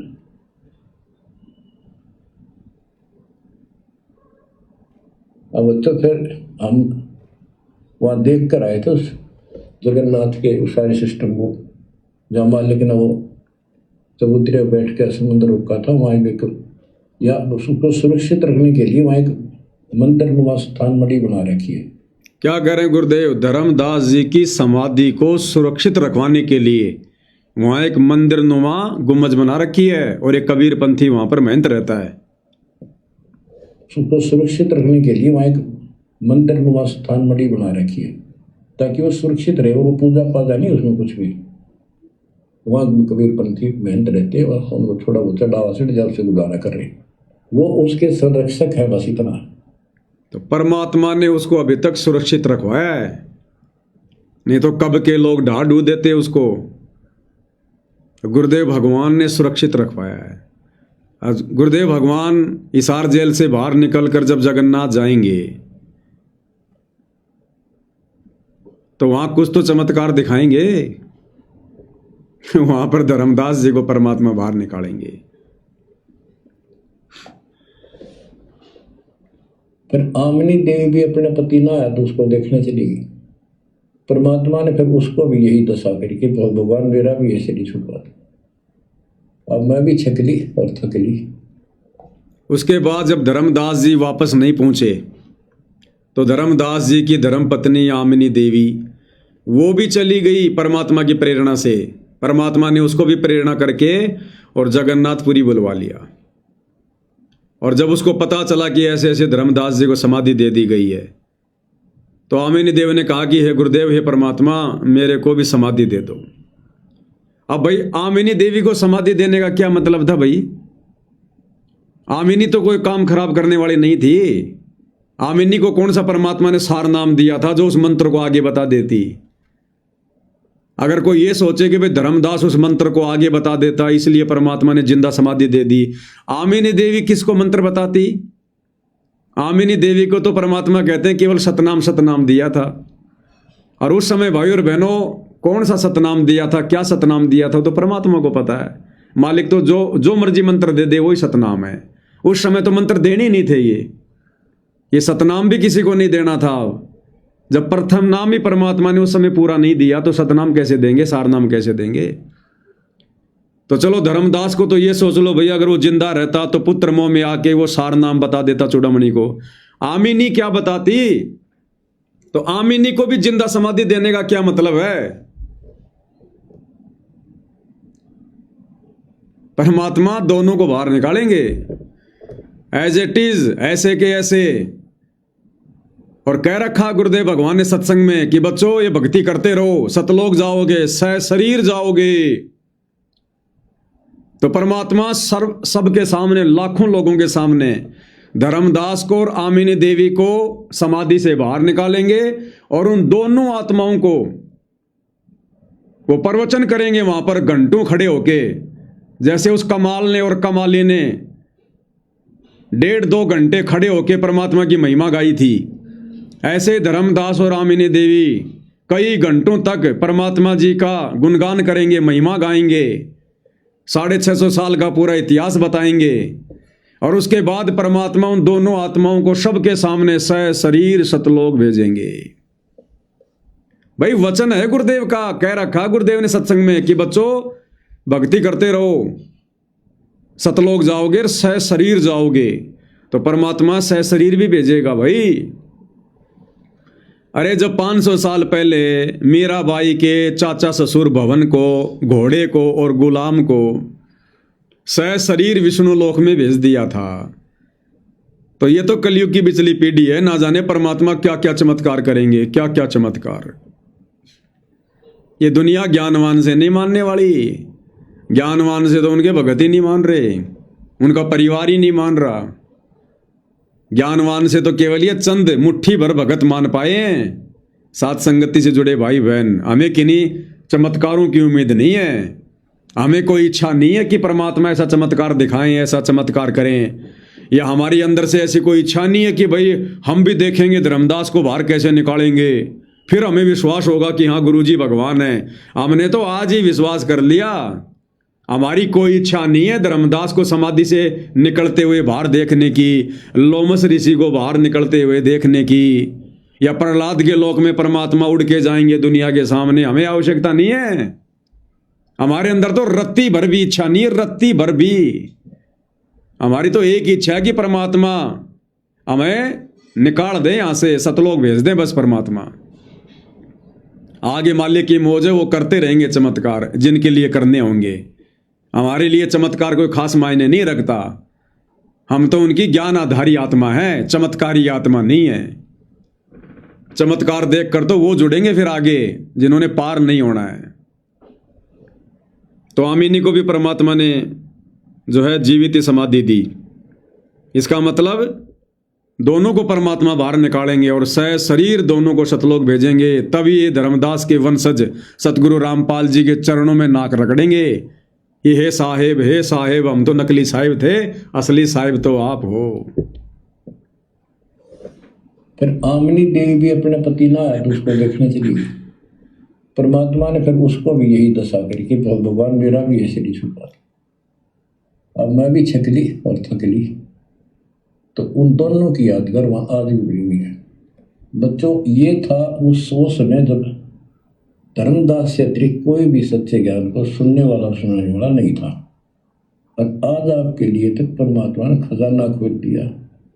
बच्चा बच्चा एक दूसरे को सपोर्ट करता है, परमात्मा ने ये कहा, परमात्मा ने ये कहा, ये प्रमाण है। आपको मोक्ष में कोई दिक्कत नहीं आने की। क्या कह रहे हैं गुरुदेव कि धर्मदास जी में थोड़ी बहुत कमी इसलिए रह गई क्योंकि उस समय इस ज्ञान को बताने वाला दूसरा कोई था ही नहीं। चर्चा करे तो किसके सामने करे, और बिना ज्ञान चर्चा के, बिना साथ संगति के दृढ़ता नहीं आ सकती। और आज गुरुदेव भगवान कह रहे हैं कि बच्चों, आज बच्चे बच्चे की जुबान पर, आज बच्चा बच्चा एक दूसरे को सपोर्ट करता कि गुरुजी ने ये कहा, गुरुजी ने ये कहा, गुरुजी ने वो कहा। आज बच्चा बच्चा सपोर्ट करता है। अब विचार करो भाई और बहनों, काल के दूत कौन है वर्तमान में? गुरुदेव कह रहे हैं आज बच्चा बच्चा सपोर्ट करता कि गुरुजी ने ये कहा, गुरुजी ने वो कहा। तो ये जो लाइव वीडियो चल रहा है, ये वही तो ज्ञान प्रचार हो रहा है, ये गुरु की महिमाएं तो हो रही है, गुणगानित हो रहा है। परमात्मा तो यही चाहते हैं कि इस ज्ञान को बच्चा बच्चा जन जन तक पहुंचाए। और सोशल मीडिया किस लिए दी भगवान ने? हमारे को ज़्यादा मेहनत ना करनी पड़े, किसी के साथ में कोई ज़्यादा वाद विवाद ना करना पड़े। सोशल मीडिया पर हजारों लाखों लोग जुड़ेंगे, देखेंगे, जिसको समझ में आएगा ज्ञान ग्रहण कर लेगा, नहीं तो चला जाएगा। और आज इस ज्ञान प्रचार का सबसे ज्यादा विरोध कौन कर रहा है? सतलोक आश्रम, गुरु जी का परिवार, ये कोऑर्डिनेटर। अरे मैं पवन दास और हम सतसेवक भाई बहन, हम कोई आसाराम का प्रचार नहीं करते, राम रहीम का नहीं करते, कबीर भगवान सतगुरु रामपाल जी का कर रहे हैं दिन रात, उन्हीं के द्वारा दी गई सोशल मीडिया पर। और सबसे ज्यादा विरोध कौन कर रहा है? गुरु का परिवार। गुरु जी तो कह रहे हैं कि बच्चा बच्चा सपोर्ट कर रहा है। और जब यहां पर साथ संगति के माध्यम से जब ये सपोर्ट लोगों को मिल रहा है, तो गुरु जी का परिवार दुखी हो रहा है, आश्रम वाले दुखी हो रहे हैं कि ये लाइव क्यों आ रहे हैं, वीडियो क्यों बना रहे हैं, और ये साथ संगति को रुकवाने का प्रयास करते हैं, मुकदमे करवाते हैं, जेल भिजवाते हैं, मारपीट करते हैं। तो असल में काल के दूत कौन हुए भाई और बहनों? जबकि इस ज्ञान का तो जितना ज्यादा प्रचार हो, जितना ज्यादा प्रसार हो, उतना अच्छा है। और सोशल मीडिया से बढ़िया मंच कोई नहीं हो सकता। आप सारा दिन में 10 ज्ञान गंगा पुस्तक नहीं बेच पाओगे ढंग से। और कितना भागोगे, कितना दौड़ोगे, कितने आप जी ये पसीने बहाओगे। और सोशल मीडिया के ऊपर घर बैठे बैठे हजारों लोग आपको देख रहे हैं, हजारों। ना कोई वाद विवाद करने वाला, ना कोई तर्क वितर्क करने वाला।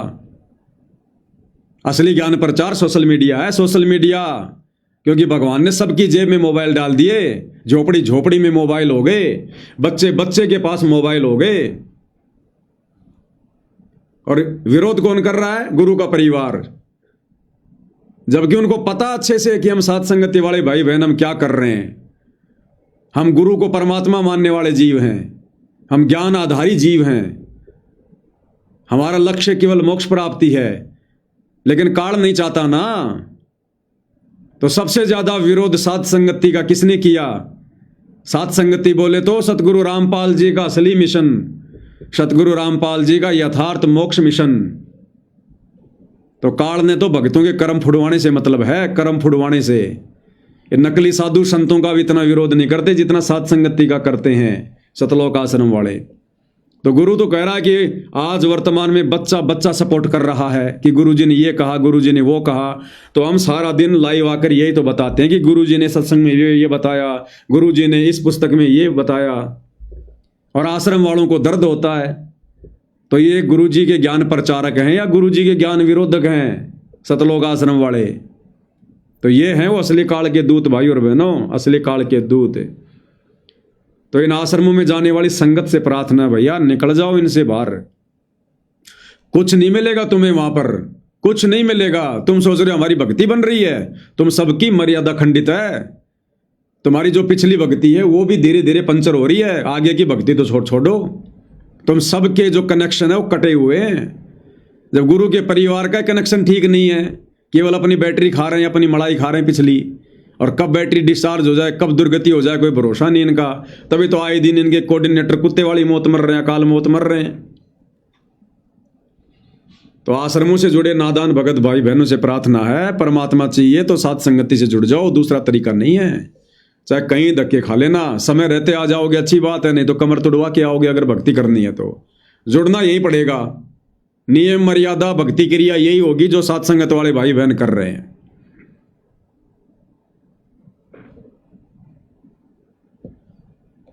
अब मैं भी छकली और थकली, तो उन दोनों की यादगार वहां आज भी बनी है। बच्चों, ये था उस समय जब धर्मदास से अतिरिक्त कोई भी सच्चे ज्ञान को सुनने वाला और सुनाने वाला नहीं था, और आज आपके लिए तो परमात्मा ने खजाना खोल दिया। बच्चा बच्चा एक दूसरे को सपोर्ट करता है, परमात्मा ने ये कहा, परमात्मा ने ये कहा, ये प्रमाण है।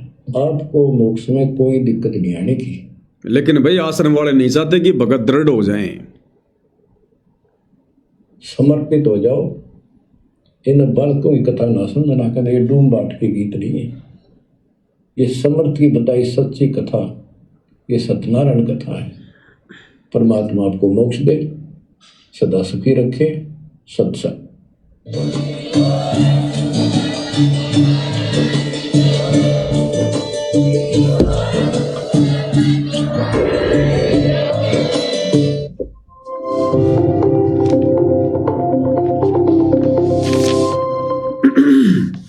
तो भाई और बहनों, आज पूज्य गुरुदेव भगवान के आशीर्वाद से धर्मदास जी की जो कथा है उसका समापन हो गया है। कल हम विशेष संदेश नंबर 31 पर चलेंगे। अब अंत में गुरुदेव भगवान की महिमा में एक शब्द समर्पित करेंगे।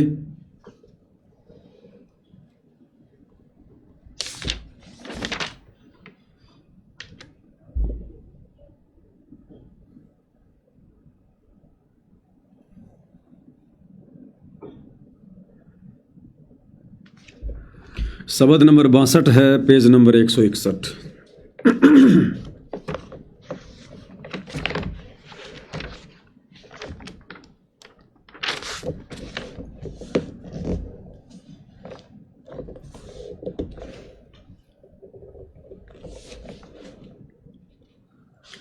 बंदी छोड़ सतगुरु रामपाल जी परमेश्वर जी की जय हो। सत्संग में आवे कोई सूरा, जो है भागा का पूरा। सत्संग में आवे कोई सूरा, जो है भागा का पूरा। भागा का पूरा रे वो तो किस्मत का पूरा। भागा का पूरा रे वो तो किस्मत का पूरा। आवेगा सत्संग में कोई सूरा, जो है भागा का पूरा। कि सत्संग में कोई सूरवीर आत्मा ही आ सकती है। अब सूरवीर का मतलब ये नहीं जो किसी को मार दे, पीट दे, गोली से मार दे, उसको सूरवीर नहीं कहते। वो तो असल में कायर है। भक्ति मार्ग में सूरवीर उसको कहते हैं जो संघर्ष करता है अपनी भक्ति बचाने के लिए, अपनी मर्यादा बचाने के लिए, अपने गुरु के वचन को निभाने के लिए। उसको भक्ति मार्ग में सूरवीर की संज्ञा दी गई है। और आम समाज में सूरवीर लोग उसको मानते हैं जो दुश्मनों को मार दे, किसी की तलवार से गर्दन उतार दे युद्ध के मैदान में। वो सूरवीर हैं, लेकिन वो अध्यात्म के सूरवीर नहीं है। विषयों की रेही साधो मुख नहीं लावे। विषयों की रेही साधो मुख नहीं लावे। खावे राम नाम की वो बूरा, जो है भागा का पूरा। बागा का पूरा रे वो तो किस्मत का पूरा, आवेगा सत्संग में कोई सूरा, जो है बागा का पूरा। क्या कह रहे हैं गुरुदेव? विषयों की रेही साधो मुख नहीं लावे। जो सूरवीर होगा, भक्ति मार्ग का सूरवीर होगा, वो विषय विकारों की तरफ, काम क्रोध लोभ मद अहंकार, इनकी तरफ मुंह करके भी नहीं सोएगा। विषयों की रेही साधो मुख नहीं लावे, खावे राम नाम की वो बूरा। बूरा यानी खांड शक्कर, वो तो राम नाम की बूरा। जो भक्ति उसके गुरुजी ने दे दी है, उसको मर्यादा में रह के दिन रात करेगा, विषयों की तरफ झांक के भी नहीं देखेगा। कहते हैं वो है असल में सूरवीर। दुनिया वाले तो साधो आनंद मनावे, दुनिया वाले तो साधो आनंद मनावे, वो रह जानो कुछ खोर्या, वो है बागा का पूरा। बागा का पूरा रे वो तो किस्मत का पूरा, आवेगा सत्संग में कोई सूरा, जो है बागा का पूरा। दुनिया वाले तो साधो आनंद मनावें। अब दुनिया वालों को तो भाई और बहनों तत्व ज्ञान नहीं, सच्चा सतगुरु प्राप्त नहीं। वो तो काल की व्यवस्था कोई उत्तम व्यवस्था मानकर जी रहे हैं बेचारे, कि पैसा कमा लो, बड़ा मकान बना लो, बड़ी गाड़ी ले आओ, बढ़िया घर में बच्चों की शादी कर दो हैं, और फिर लोग दिखावा करो। तो दुनिया वाले तो तत्व ज्ञान के अभाव में यहाँ पर आनंद मना रहे हैं। और जो सूरवीर होता है सतगुरु का, जो भगत होता है, वो क्या करता है? वो रह जानो कुछ खूरिया। खूरिया यानी कुछ गुम हो गया हो। वो सतगुरु का सच्चा सेवक, जिसको अध्यात्म में सूरवीर की संज्ञा दी गई है, जो तत्व ज्ञान से परिचित होता है, वो काल के लोक में आनंद नहीं मनाता। वो रह जानो कुछ खूरिया, वो ऐसे गुमसुम सा रहेगा, उदास उदास सा रहेगा, उन्मुन उन्मुन रहेगा, जैसे उसका कुछ खो गया हो। यानी भगत काल की व्यवस्था में नहीं सड़ता। भगत को ये तत्व ज्ञान लेने के बाद में चिंता हो जाती, उसको भय हो जाता फिर कि हे परमात्मा, ऐसा गंदा लोक, ऐसी गंदी व्यवस्था, अगर मेरा पैर फिसल गया तो लक 84 में जाऊंगा, अनंत बार गधा कुत्ता शूर बनूंगा, तपस्या पे जाऊंगा, भूना जाऊंगा। तो वो अपनी आत्मा के कल्याण को ध्यान में रखकर वो बिल्कुल चिंतित सा रहता है। जैसे आदरणीय नानक जी के बारे में गुरुदेव ने बताया कि साध मिले साड़ी सादी होंदी, विछड़ जा दिलगिरी वे, अख दे नानक सुनो जिहाना, मुश्किल हाल फकीरी वे। और ना जाने काल की कर डारे, किस विदल जा पाशावे, और जिना दे सरते मौत खुड़क दी, उन्हानु केड़ा हाशावे। तो भगत तो हमेशा निराश निराश सा रहेगा, गुमसुम सा रहेगा, उदास सा रहेगा। ये ज्ञान समझ में आने के बाद भाई और बहनों, भगत की रुचि अपने खुद के घर वालों से भी ज्यादा बात करने की नहीं बनेगी। यार दोस्त रिश्तेदारों के साथ में तो गपशप मारना बहुत दूर की बात है। भगत एकांत में रहना पसंद करेगा। भगतों की आवश्यकता भी उस समय तक पड़ती है जब भगत को ज्ञान पूरा नहीं होता, और जब भगत पूरी तरह से परिचित हो जाता है, उसके बाद भगत सोचता है कि ज्यादा भगतों के बीच में रहना भी उचित नहीं है, समय की बर्बादी होगी, सुमरण अच्छे से नहीं हो पाएगा। तो भगत तो ये ज्ञान होने के बाद में एकांत प्रिय रहना पसंद करेगा, एकांत प्रिय। तो कहते हैं वो रह जानो कुछ खूरिया। भगत तो ऐसे रहेगा जैसे उसका कुछ खो गया हो। लल्लो पत्तों की साधो भगति वो छोड़े, लल्लो पत्तों की साधो भगति वो छोड़े, छोड़े जो गुरु हो अधूरा, वो तो बागा का पूरा। बागा का पूरा रे वो तो किस्मत का पूरा, आवेगा सत्संग में कोई सूरा, जो है बागा का पूरा। लल्लो पत्तों की साधो भक्ति वो छोड़े, इस काल लोक की घटिया साधना को ज्ञान होते तुरंत त्याग देगा। ये लल्लो पत्तों की भक्ति है, ब्रह्मा विष्णु महेश तक की भक्ति, काल और दुर्गा की भक्ति, ये ब्रह्म भक्ति तुरंत त्याग देगा, तुरंत छोड़ देगा जो सतगुरु का सूरवीर होगा। और छोड़े जो गुरु हो अधूरा, और जो आधा अधूरा गुरु होता है ना, उसको तुरंत त्याग देगा, तुरंत। डूबे थे पर उबरे गुरु के ज्ञान चमक, बेड़ा देखा जरजरा उत्तर चले फड़क। ज्ञानकार गाम का चमका सा होता है जो सतगुरु का सूरमा होता है। तीर्थ व्रत को साधो मन नहीं चावे, तीर्थ व्रत को साधो मन नहीं चावे। चावे सतगुरु चरणों की वो धूरा, वो है भागा का पूरा।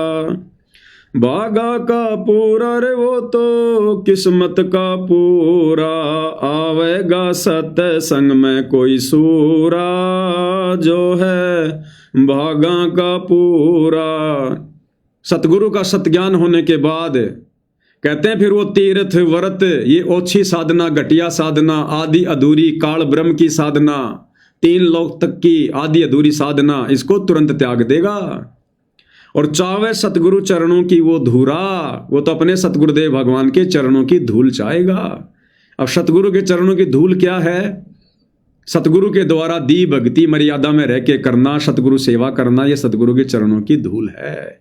यानी उसका ध्यान सदा अपने गुरुदेव की भक्ति में, उनके चरणों में रहेगा।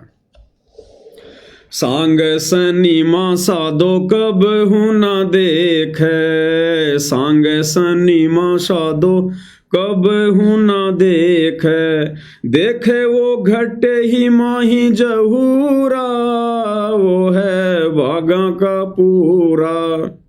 भागा का पूरा रे वो तो किस्मत का पूरा, आवेगा सत्संग में कोई सूरा, जो है भागा का पूरा।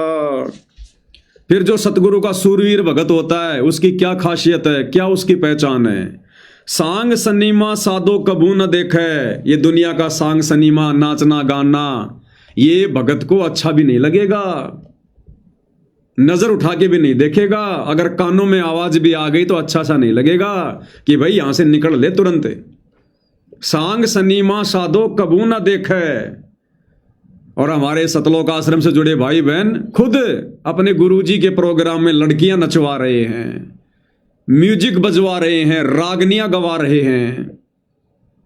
तो ये सतलोक आश्रम से जुड़े भाई बहन और सतगुरु रामपाल जी का कलयुगी परिवार, जो हरियाणा में इन मान सम्मान के कार्यक्रमों में जो लड़कियां लेकर आया लोगों के मनोरंजन के लिए, वो गांव वाले लेकर नहीं आए थे। वो लड़कियां नाचने वाली, रागनी गाने वाली, गांव वाले तो चवन्नी भी बर्बाद नहीं किए।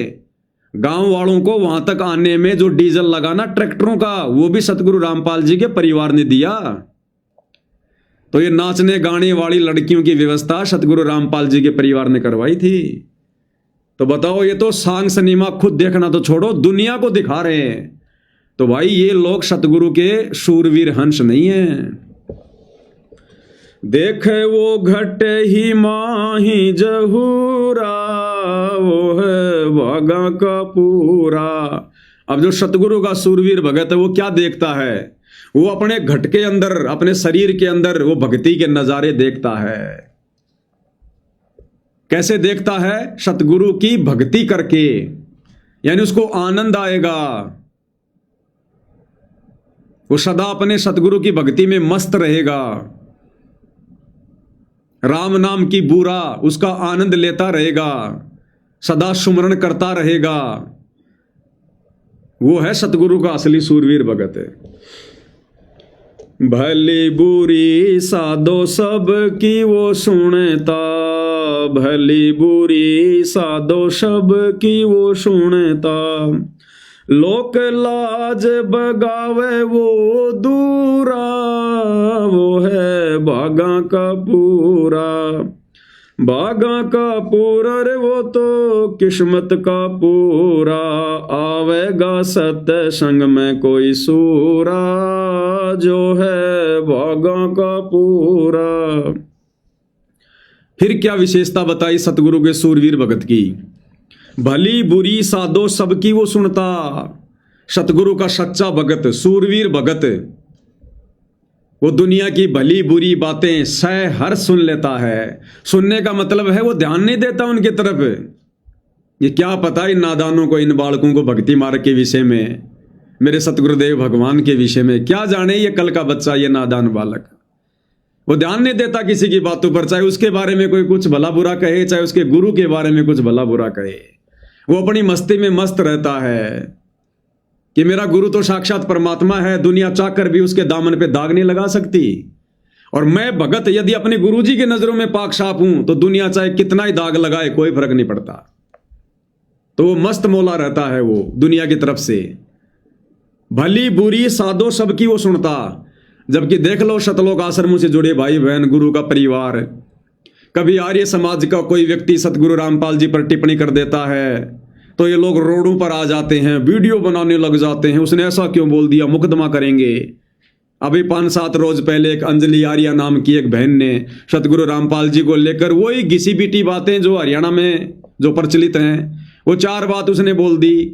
देखो कैसे सतलोक आश्रम से जुड़ी माता बहनें रोड पे आके उसका विरोध कर रही है, मुकदमा करेंगे उसके ऊपर। तो ये सतगुरु के सच्चे सूरवीर भगत के लक्षण नहीं है। सतगुरु क्या कह रहे हैं कि मेरा जो सूरवीर भगत होगा वो क्या होगा? भली बुरी साधो सबकी वो सुनता और लोक लाज बगावे वो दूरा। ये लोक लाज को उखाड़ के फेंक देगा कि हमने समाज नहीं चाहिए, हमने सतगुरु चाहिए।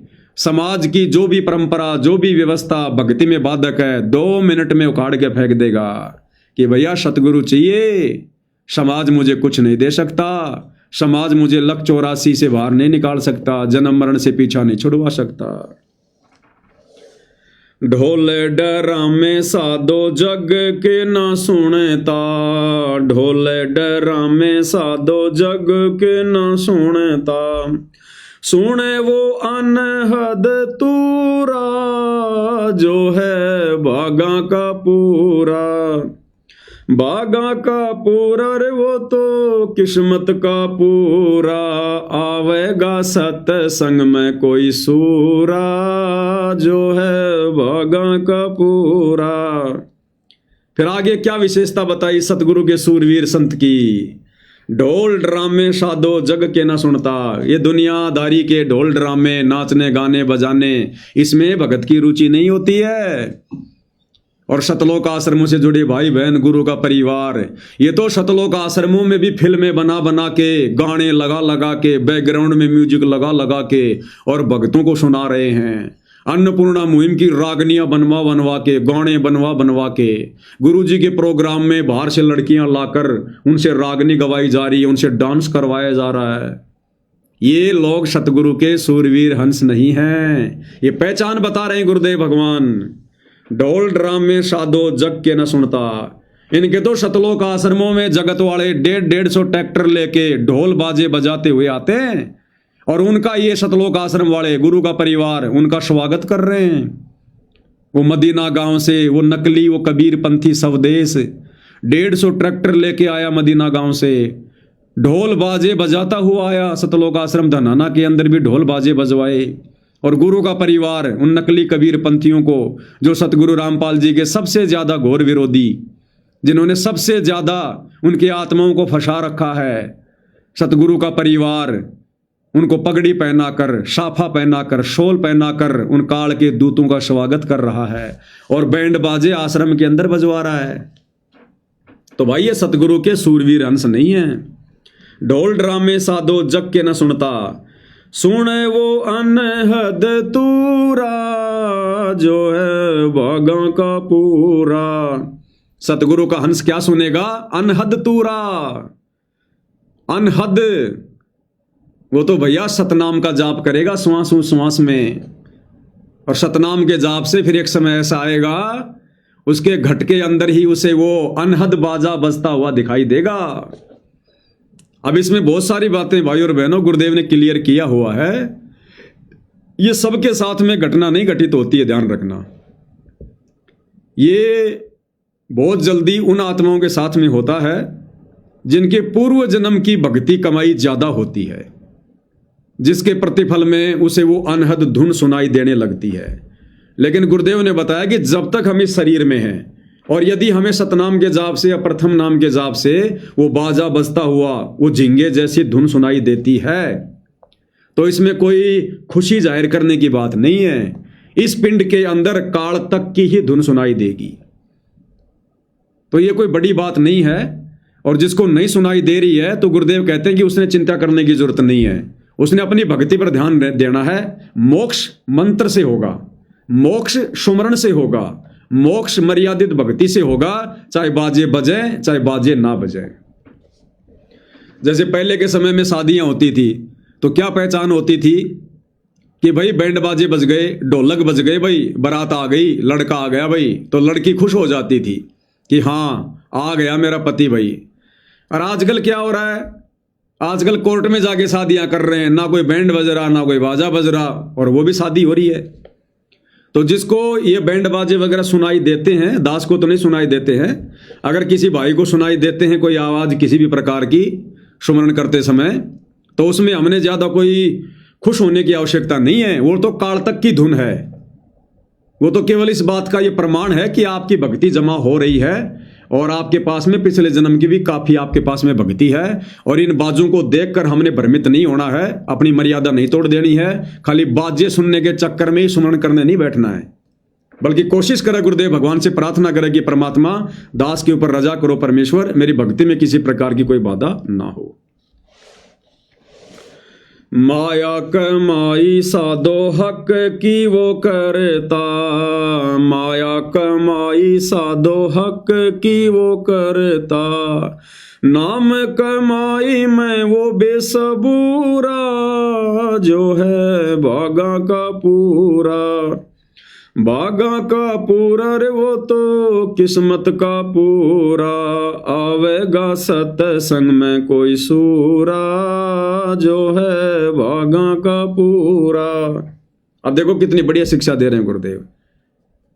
सतगुरु अपने सूरवीर भगत की पहचान बता रहे हैं। नाम माया कमाई साधो हक की वो करता, माया कमाई यानी रोजी रोटी का धंधा बड़ी ईमानदारी से और मेहनत का करेगा, किसी का हिस्सा नहीं खाएगा, बेईमानी नहीं करेगा, चोरी जकारी रिश्वतखोरी काला बाजारी मिलावट ये नहीं करेगा। वो नेक नीति से काम धंधा करेगा, डरेगा भगवान से, हक हलाल की खाएगा। और नाम कमाई में वो बेसबूरा यानी रोजी रोटी के लिए धंधा तो सीमित करेगा, लिमिट करेगा। और नाम कमाई यानी सतगुरु ने जो मंत्र दे दिया, जो सेवा दे दी, जो भक्ति दे दी, उसमें वो बेसबूरा होकर लगा रहेगा। बेसबूरा यानी बेसबरा। जैसे कई लोग खाना खाते रहते हैं तो लोग क्या कहते हैं, भैया इतना ज्यादा बेसबरा क्यों हो रहा है, पेट तो तेरा ही है, लिमिट का खा। बेसबरा यानी खाए जा, सबर ही नहीं, संतोष ही नहीं। तो कहते हैं जो सतगुरु का सच्चा भगत होगा, नाम कमाई में वो बेसबूरा होगा कि कर लूं मंत्र जाप जितने हो जाए उतने, कर लूं सेवा जितनी भगवान की हो जाए उतनी, सत्संग सुनने बैठ गया तो सुनता ही रहेगा, सुन लूं।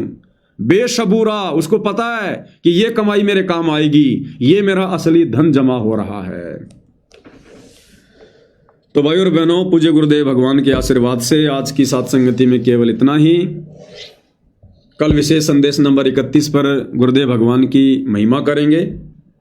तब तक पूज्य गुरुदेव भगवान हम सबको आज्ञा दे, आशीर्वाद दे, सद्बुद्धि दे, हमारा मार्गदर्शन करे, भ्रम ने भटकने से बचाए। बंदी छोड़ सतगुरु रामपाल जी परमेश्वर जी की जय हो।